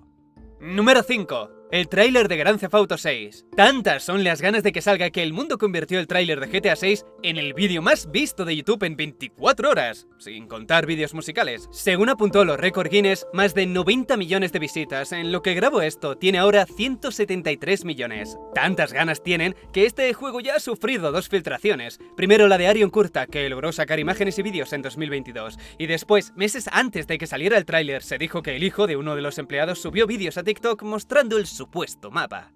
El tráiler trajo muchas cosas, comparaciones con juegos anteriores, confirmaciones, rumores y también este tipo, el Joker de Florida, una de las tantas inspiraciones para los personajes del tráiler que está intentando que Rockstar le compense por inspirarse en su imagen. En este vídeo pide que le den 1 o 2 millones porque claramente el de la imagen es él, y sí que lo es, no hay ninguna duda de que se inspiraron en él, pero eso no significa que tengan que pagar nada, por mucho que se parezca y por mucho que todo el mundo sepa de dónde viene. Como pasa cada vez que un cómic quiere usar una marca famosa, imagínate My Hero Academia teniendo que pagar a Amazon por poner Omozan, o que Palworld tenga que pagar a Pokémon por lo que Pokémon también hizo en su día, inspirarse en el trabajo de otros, como el de la serie Ultraman, y dado a que Akira Toriyama también se inspiró en Ultraman, Pokémon terminó inspirándose en Toriyama, es todo un ciclo. Con todo, hay que darle las gracias a este tipo porque hace más llevadera la espera. Se cambió el color de pelo para parecerse más, y sus últimos vídeos son dando ultimátums a Rockstar, que desde mi percepción parecen broma, pero no te creas que estoy muy seguro. Porque también dice que el Joker de Batman es una inspiración para él, de ahí los tatuajes y el apodo, y también hace las mismas tonterías. El arresto que sale en el tráiler fue por apuntar con una pistola aleatoriamente a los coches que pasaban. Rockstar, tenemos que hablar, no puedo salir a comer tranquilo, me paran diciéndome si soy el tipo del tráiler. En el fondo le tiene que estar encantando todo esto. Número 4. Los Game Awards 2023. Y lo que empezó como una broma se transformó rápidamente en una falta de respeto. Christopher Judge abrió estos Game Awards bromeando sobre lo largo que fue su discurso de aceptación el año anterior. Hasta ahí todo genial, lo malo vino después. Por no querer que se repitiera, la organización metía prisa a los ganadores, les marcaban que tenían 30 segundos o algo así, y después empezaban a subir la música. Escuchar cómo subían la música 30 segundos después de empezar a hablar fue doloroso de ver. 3 horas de show, metiendo prisa porque hay que darle más tiempo al tipo frenético ese de Marvel Snap. Jeff, por favor, céntrate en la vida. Está genial que tu amigo Kojima venda humo durante 6 minutos para lo que terminara siendo una película interactiva de un modo u otro. Pero sería un detalle que un show que se llama los Game Awards se centre un poco más en los awards y sus ganadores, y un poco menos en el famoso de turno. Y no es un decir, sin contar el teaser, Kojima estuvo 6 minutos repitiendo como nunca se había hecho nada parecido. Y Anthony Mackie, con esa energía de estar esperando a que le lancen la pelota, estuvo 2 minutos intentando tener su momento Keanu. Mientras tanto, el recibimiento a mejor debut indie duró 30 segundos malos,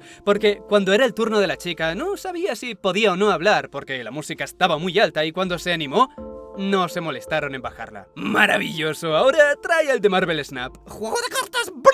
Mejor aún, alguien mostró en Twitter que cuando Larian ganó el juego del año y estaban emocionados, recordando a un compañero del equipo que había fallecido hacía un mes, en la pantalla de atrás ponía: por favor, termina ya. Lo mismo le hicieron a todos, quizá fue más impertinente con Neil Newbon porque estaba emocionado. Baldur's Gate, ese premio, el personaje de Astarion, el recibimiento de los fans, significaba mucho para él y no le dieron tiempo. Pero menos mal que Simu Liu pudo contarnos en detalle cómo se había dañado el pie sin subir la música ni letreros pidiéndole que termine ya. Yo entiendo que tener a un famoso le da más caché al show, le da más importancia, pero empieza a oler a humedad de tanto que le lamen la bolsa escrotal a Hollywood. Este año se ha sentido más que nunca como la industria de los videojuegos, pese a lo grande que es, se sigue sintiendo como un niño buscando aceptación de los mayores. Con todo, el formato no me parece mal, hacen falta los trailers y nuevos anuncios para mantener el interés y la financiación que haga falta para hacer el show. Lo que sí está mal es la proporción y la falta de anuncios verdaderamente importantes, porque joder con Marvel Snap. Lo único que mejoró esta edición respecto a la anterior fue en seguridad, que ya era hora.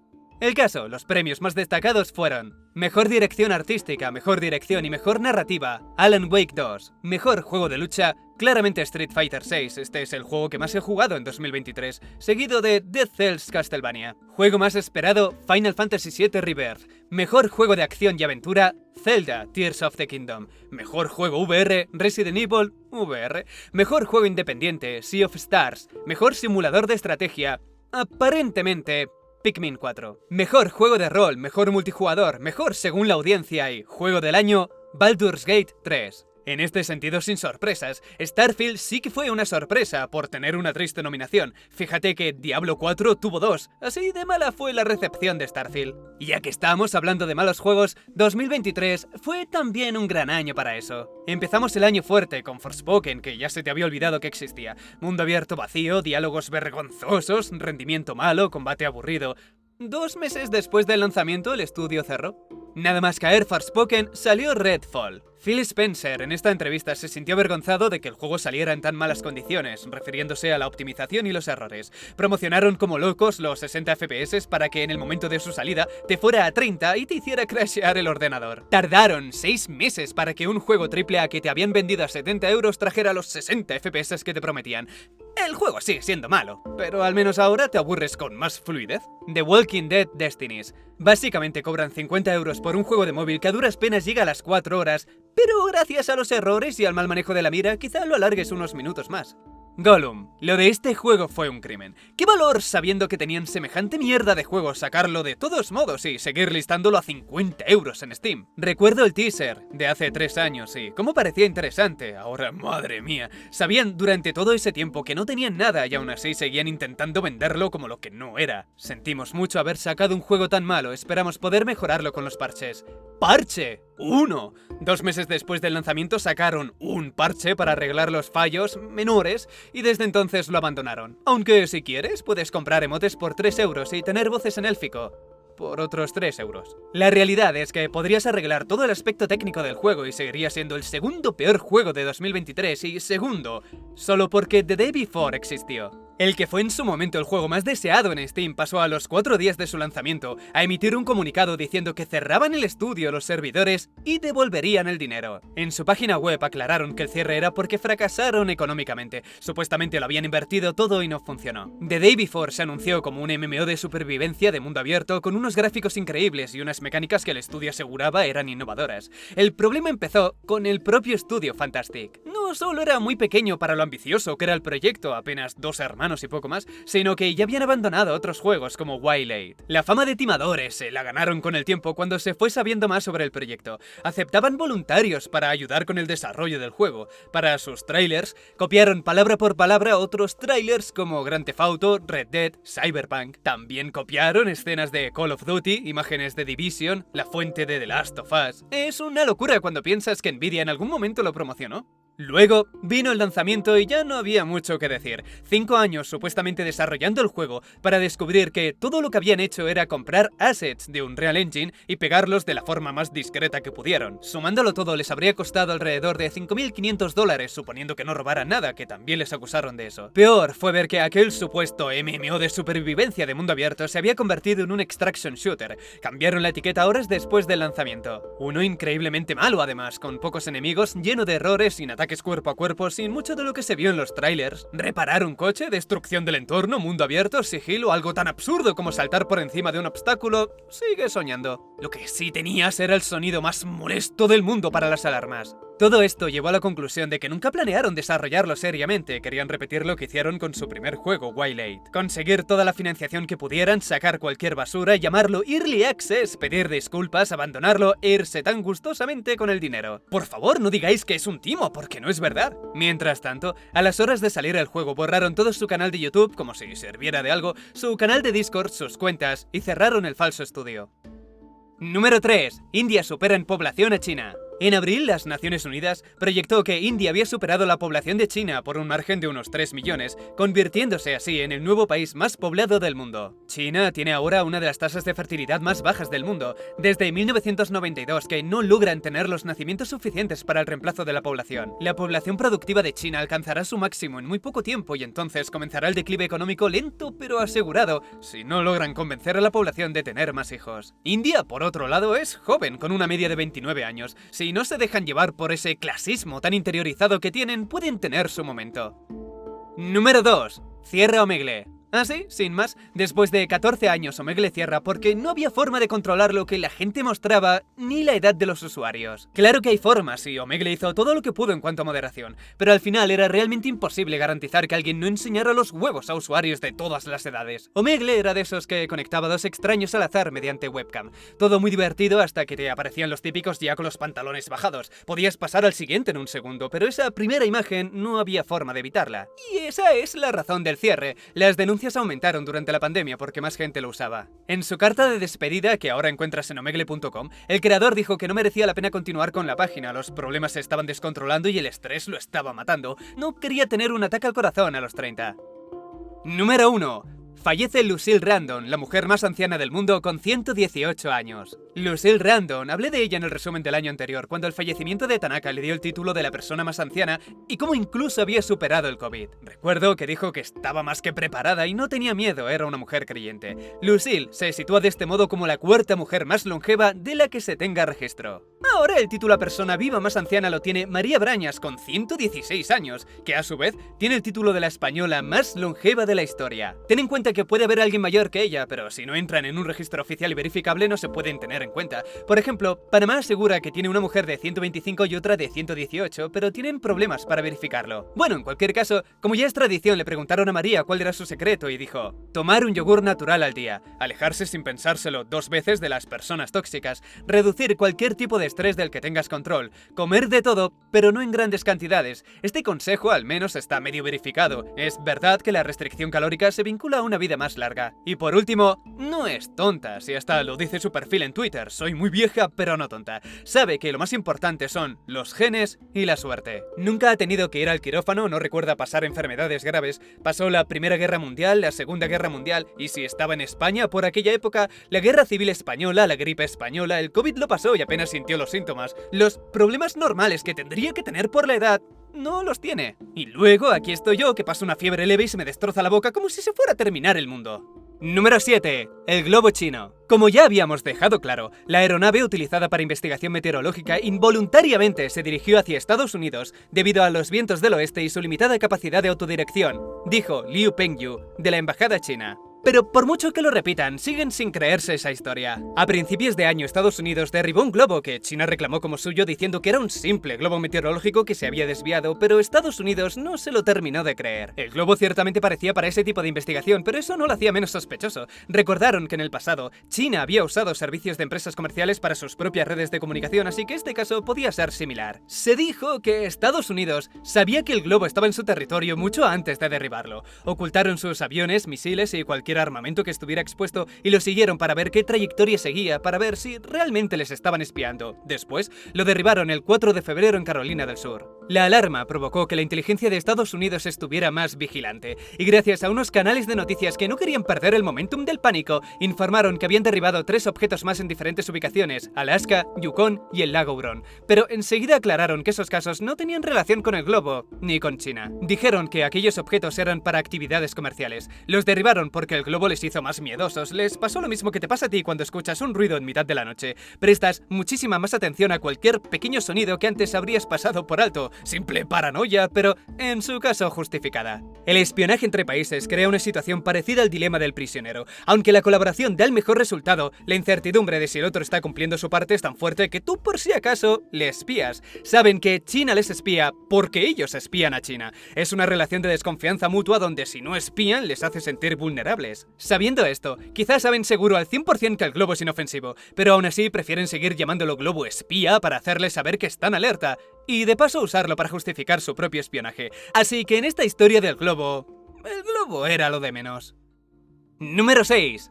Arte. La Dama del Abanico, el último retrato que pintó Gustav Klimt, se vendió por casi 100 millones de euros en una subasta, convirtiéndose de este modo en la pintura más cara que se haya vendido jamás en una subasta en Europa. Un comprador anónimo de Hong Kong ofreció esa cantidad apenas a los 10 minutos de empezar la subasta. Gustav tuvo todo el pack que tiene que vivir un artista para tener reconocimiento después de la muerte. Sus pinturas con frecuencia fueron rechazadas en su época por ser demasiado sugerentes y poco realistas. En aquella época tenían una visión muy corta de lo que se suponía que era el arte y todo el que no pintase de manera realista era criticado y menospreciado. En el pack de buen artista también encuentras que durante la Segunda Guerra Mundial algunas de sus obras se quemaron, cuadros de los que solo quedaron fotografías en blanco y negro que más tarde en 2021 colorearon usando una IA. Por último, Gustav también fue víctima de uno de esos grupos activistas que montan numeritos muy útiles para salvar el planeta. Menos mal que entendieron en estos casos que las obras tienen que estar protegidas porque la gente por maldad o por torpeza las rompe. Por maldad, como hizo el turista que fue a un museo en Israel y tiró al suelo varias estatuas porque, según dijo, eran idólatras, contrarias a las enseñanzas hebreas. Y con la misma justificación otro turista judío dañó una figura de Jesucristo porque, como dijo,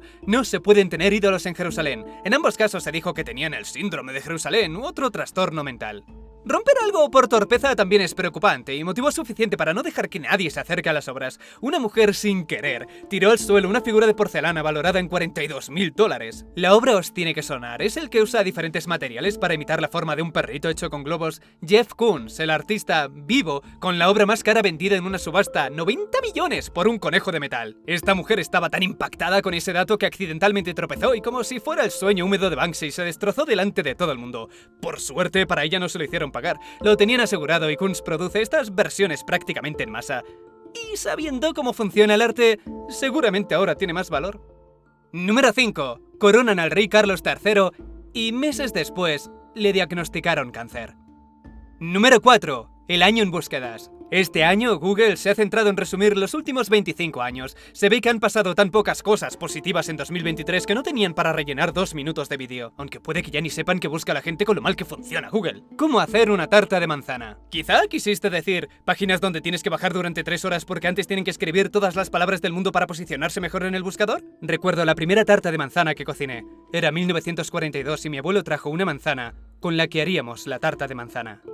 Número 3. Twitter cambia de nombre a X. O al menos esa es la intención de Elon, porque por lo que respecta al resto del mundo se llama X, anteriormente conocido como Twitter, o simplemente Twitter. Eliminó el logo del pájaro porque quiere que en el futuro, como todas las cosas que ha hecho en su vida, el mundo crea que él ha sido el creador. Ves X por todas partes, pero la interfaz, los colores, la idea, todo está como era antes de hacer el cambio de nombre. Esto solo ha sido ponerse una máscara y fingir que eres otra persona. Ni Facebook fue tan tonto de abandonar completamente el nombre de Facebook después de su cambio de nombre a Meta. Elon dijo, esto no es solo un cambio de nombre, sino el primer paso para crear una aplicación que lo haga todo. Lleva con esa tontería de la Everything App el mismo tiempo que lleva haciéndote creer que Tesla tiene verdaderamente un autopiloto autónomo. Normal después que la mayoría de los accidentes de Tesla sean por usar ese sistema que publicitan engañosamente. Les hicieron creer que podían relajarse y dejar que el coche les llevara a cualquier parte. ¿Acaso no te lo hemos enseñado en nuestras demostraciones cuidadosamente preparadas? ¿Por qué no ibas a hacerlo tú en la vida real cuando absolutamente cualquier cosa puede provocar un fallo y estrellarte? Sí, quita las manos del volante de un coche que a duras penas llega a la categoría de semiautopilotable y verás qué divertido. Pues X, la aplicación para todo, está tan cerca de ser real como sus coches autopilotables. Por lo pronto, solo es un cambio de nombre hecho por ego para hacerte creer con el tiempo que ha creado un negocio en lugar de comprarlo.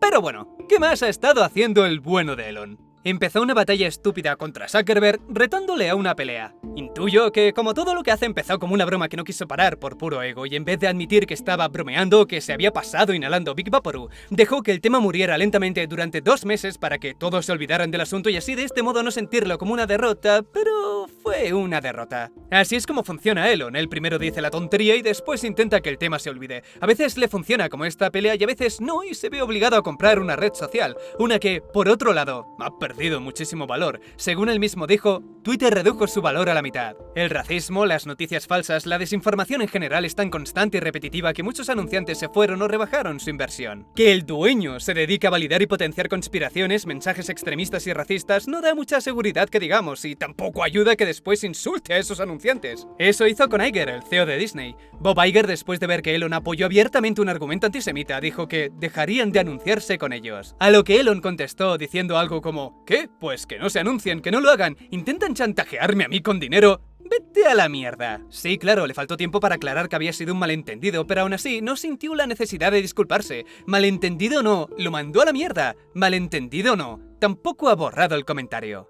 Aquel tuit le salió caro, fue la razón por la que muchos otros también se fueron. A Disney le siguió IBM, Warner Bros, Discovery, Sony, Comcast, Lionsgate, Apple. Él piensa que es todo parte de una conspiración para hundirle, se hace el tonto diciendo que no es su culpa que le malinterpretes, como tampoco es su culpa que puedes encontrar tweets que justifican, alaban y de algún modo piden que vuelva a la esclavitud.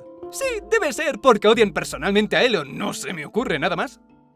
Número 2. Cierran las 3 últimas centrales nucleares en Alemania. Y así, de este modo, Alemania cumplió estúpidamente su promesa.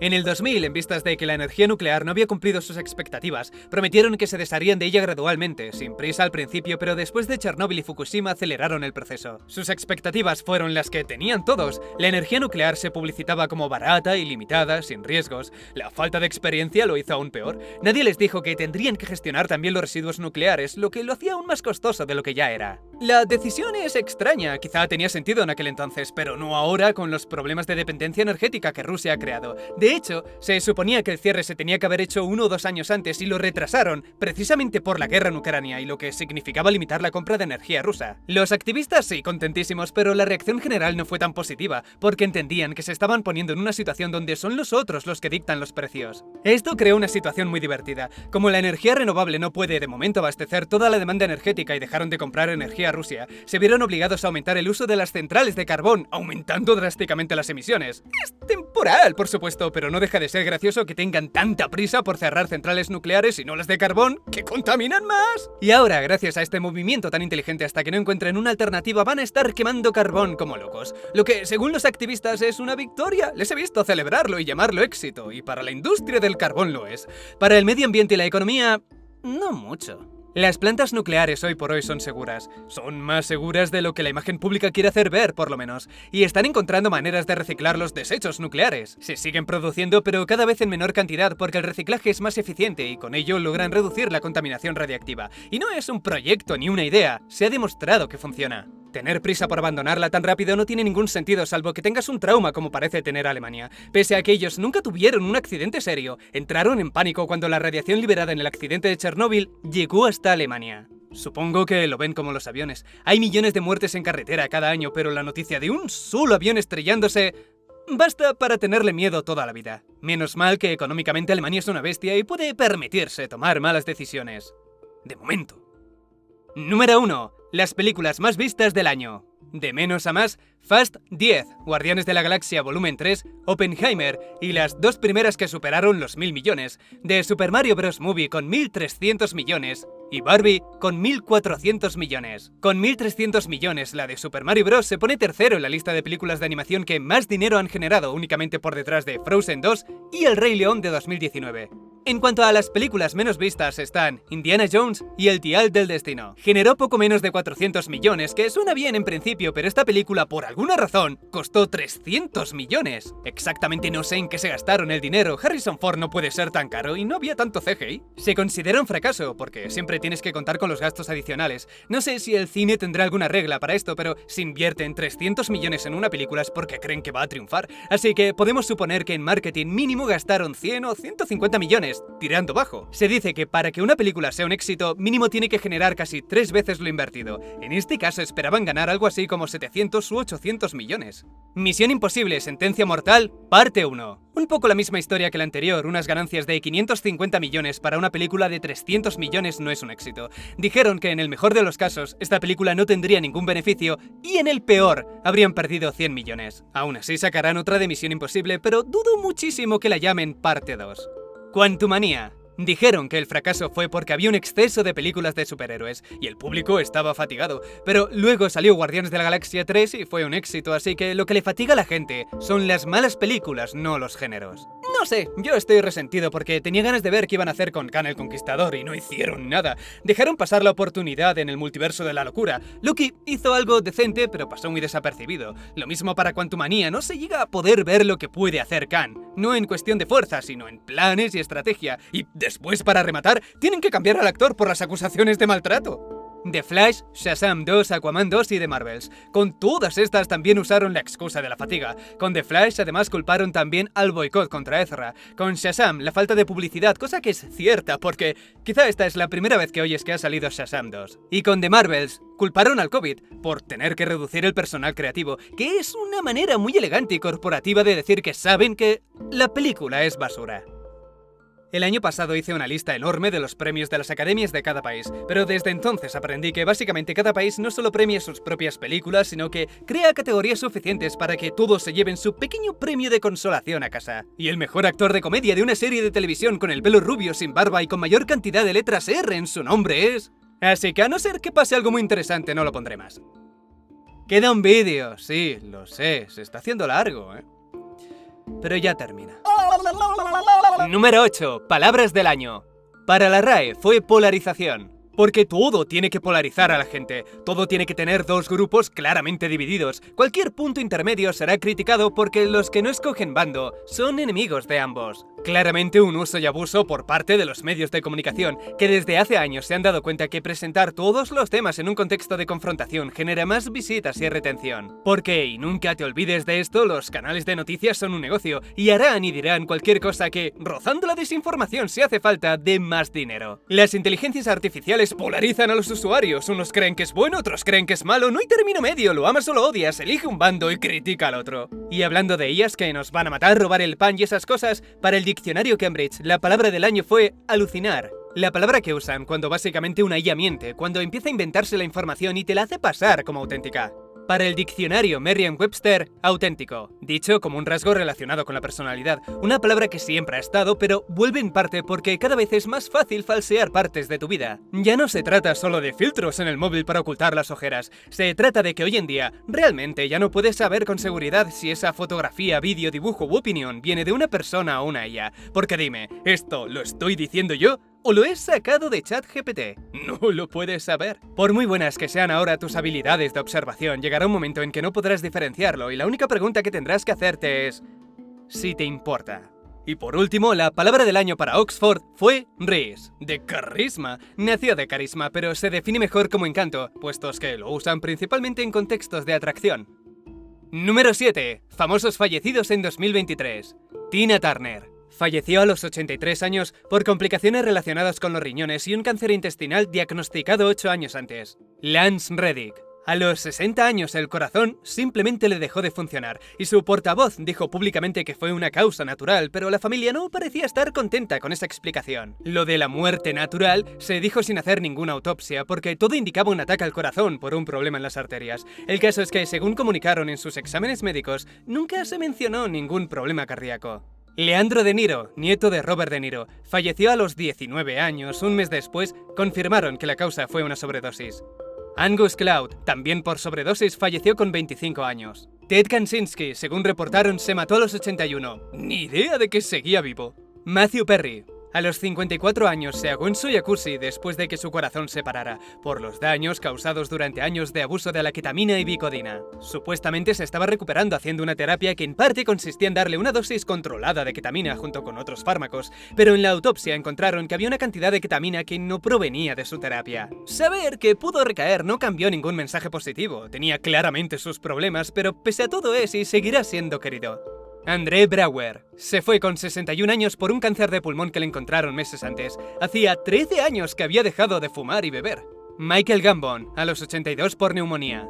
David McCallum, a los 90 por causas naturales. Mark Margolis, a los 83 por una enfermedad que no especificaron. Y Bill Cunningham, la voz original de Kenny, también cantante, a los 96.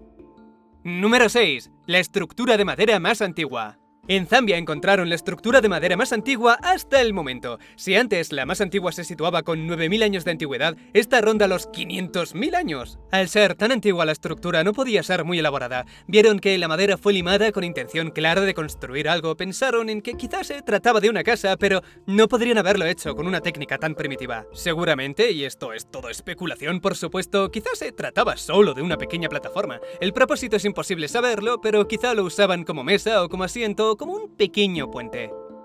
Número 5. Termina la adquisición de Activision Blizzard. Completaron la compra por 75,4 mil millones, convirtiéndose en la compra más cara en la historia de la industria de los videojuegos hasta la fecha. Al principio, la Comisión de Comercio de Estados Unidos intentó bloquear la compra porque veían una posible monopolización. Para calmarlos, Microsoft hizo una serie de promesas que, por lo que entiendo, solo tienen que cumplir durante algunos años. Después, ya pueden monopolizar todo lo que quieran. Es decir, vendieron los derechos de los juegos en la nube a Ubisoft para los próximos 15 años. Prometieron también que Call of Duty estaría disponible en PlayStation durante 10 años y de manera similar con Nintendo. Podrán tener sus juegos durante 10 años. Lo aprobaron porque no tenían alternativa, pero la comisión sigue pensando que el acuerdo es una amenaza para la competencia. Una compra de este nivel siempre te deja con la duda de dónde está el final. Microsoft asegura que no pretenden dañar a nadie y que los jugadores se van a beneficiar. Como si pudieran decir otra cosa, por supuesto que dirán lo que todo el mundo quiere oír. ¿Qué te van a decir si no? ¿La verdad? Que van a seguir comprando todas las compañías que les dejen para seguir impulsando el Game Pass, un modelo de juegos por suscripción que con mayor control sobre la industria se aseguran de poder moverlo en la dirección que quieran. Si crees que no se pueden superar los Battle Pass Premium, la compra para saltarte el Battle Pass Premium, monturas de 40 euros, DLCs con precios de juegos completos, espera un poco y verás. Siempre encuentran maneras muy creativas de hacer que pagues más por lo mismo. Número 4. LeBron James. LeBron James batió el récord de Kareem Abdul-Jabbar y se convirtió en 2023 en el mayor anotador de la historia de la NBA con 39.926 puntos, 23.119 en Cleveland Cavaliers, 7.919 en Miami Heat y 8.888 en Los Ángeles Lakers. Puestos que sigue activo en los Lakers, aún no ha terminado de sumar puntos. Esos 8.888 no son definitivos. De todos modos, según él, los puntos le dan igual. Hace 7 meses se rumoreaba su retiro y dijo que el día que no pudiera darlo todo, se retiraría. En aquel entonces dijo que ese día no había llegado, pero parece que ya está cerca. Ahora, en febrero, dijo en una entrevista que el tobillo le sigue dando problemas. Comentó que ahora lo que le importaba era su salud. Aclaro que no ha dado una fecha, pero admite que lo está valorando. Número 3. Charles-André Martinet. Nintendo anunció que Martinet, la voz original de Mario, dejará de ponerle voz en futuros juegos. En el anuncio no aclararon el porqué, se limitaron a decir que ahora será un embajador de Mario, un título de despedida que no significa nada en realidad. Teniendo en cuenta que Martinet no se ha retirado del doblaje y me costaría creer que un día se levantara pensando, pues ya no quiero ser Mario. Parece más un despido que otra cosa. Han especulado muchas posibilidades, que si está enfermo, que si quiere dedicarse a otras cosas. De entre todas, la más probable es que Nintendo esté buscando otra dirección con Mario. Quizá a raíz del éxito de la película estén pensando en darle más personalidad, más diálogo. En cualquier caso, a partir de ahora, Kevin Afghani será la nueva voz de Mario y Super Mario Bros. Wonder fue su primer juego. Número 2. Extinciones. La lista de especies extinguidas aumenta por lo menos en 23. Entre ellos se encuentran 8 mejillones de agua dulce, una planta, 11 aves. Este kawaii, por ejemplo, hace unos 40 años que no se ve, tiempo suficiente para incluirlo en la lista. De hecho, muchos de ellos se sabían extintos desde hace tiempo, pero antes de incluirlos oficialmente, esperan bastantes años para asegurarse. Por lo general, para que te hagas una idea, la sospecha empieza a los 10, la confirmación a los 20 y oficialmente lo incluyen a los 30 o 40. Y pronto, si no lo evitan, la flor más grande del mundo, Rafflesia, se unirá a la lista. La mayoría de sus especies están actualmente en peligro de extinción, pero al tener un ciclo de vida impredecible y difícil de registrar, no saben cómo la pueden proteger. Si interfieren y cambian algo sin darse cuenta, lo podrían empeorar, y si no hacen nada, pues seguirán desapareciendo lentamente. Por otro lado, tenemos nuevos descubrimientos como Doxim, el supuestamente primer híbrido entre un perro y un zorro. Supuestamente porque reportaron que el cruce se hizo con un animal que se llamó zorro por su apariencia, pero realmente no lo es. Ese supuesto zorro tiene más parentesco con los lobos que con otra cosa. No dejaba de ser interesante, desde luego, se trataba de una nueva especie que merecía la pena estudiar, algo que ya no podrán hacer, porque falleció sospechosamente sin informar a nadie. Resulta que cuando los genetistas querían fotografías recientes, los cuidadores respondieron que había fallecido hacía 6 meses. Que estuvieran en silencio sobre su muerte hasta que alguien preguntó por él fue tan sospechoso como para iniciar una investigación. Aún no se sabe qué pasó, pero para que te hagas una idea, ten en cuenta la situación. Un nuevo animal exótico descubierto en Brasil, único en su especie, valioso. No hay muchos escenarios que expliquen una muerte tan repentina y un silencio tan sospechoso. Y por fin, para finalizar el resumen del año, una última curiosidad para terminar con la alegría que me caracteriza. Bebemos, comemos y hasta respiramos microplásticos. A estas alturas es evidente que tenemos plástico en la mayor parte del cuerpo. Está en la sangre, intestinos, cerebro. Sabemos y vemos que están ahí, pero aún no entendemos cómo nos afecta a corto ni a largo plazo. Para empezar, como consejo, dejad de usar esas tablas de cortar de plástico por lo que más queráis. Esas cosas, junto con la manía que tenéis, que os he visto, de empujar la comida con el cuchillo raspando la tabla, hace que añadas un condimento especial. Entiende que no puedes eliminar todas las fuentes de contaminación, porque muchas, si no la mayoría, no dependen de ti, como el plástico que llega al agua potable por culpa de las plantas de reciclaje, o las partículas desgastadas de los neumáticos, que cuentan como microplásticos. Pero algo es algo, y autoengañarte fingiendo que tienes algo de control sobre tu vida nunca viene mal. ¡Qué emocionante palmarla por los microplásticos que sueltan los coches, mientras se ponen medallas ecologistas por cambiar a los coches eléctricos haciéndote creer que es porque piensan en el medio ambiente y no porque llega un punto en que seguir extrayendo petróleo y gas es económicamente inviable y necesitan una alternativa, quieran o no? Pero todavía no se ha estudiado a fondo los efectos a largo plazo, así que hacemos lo más inteligente en este tipo de situaciones. Prevenirlo, precisamente porque no sabemos qué efecto tiene. No. Ignorarlo, esperar a que se confirme que es dañino, después negarlo durante años, y quizá solo entonces, cuando de algún modo se termine todo el plástico del planeta, buscar una alternativa bajo una gran bandera ecologista mientras te culpan a ti por la situación. Y ahora sí, se termina el resumen del año. Y nada más, familia, suscríbete, dale a like si te ha gustado, un besazo y hasta pronto.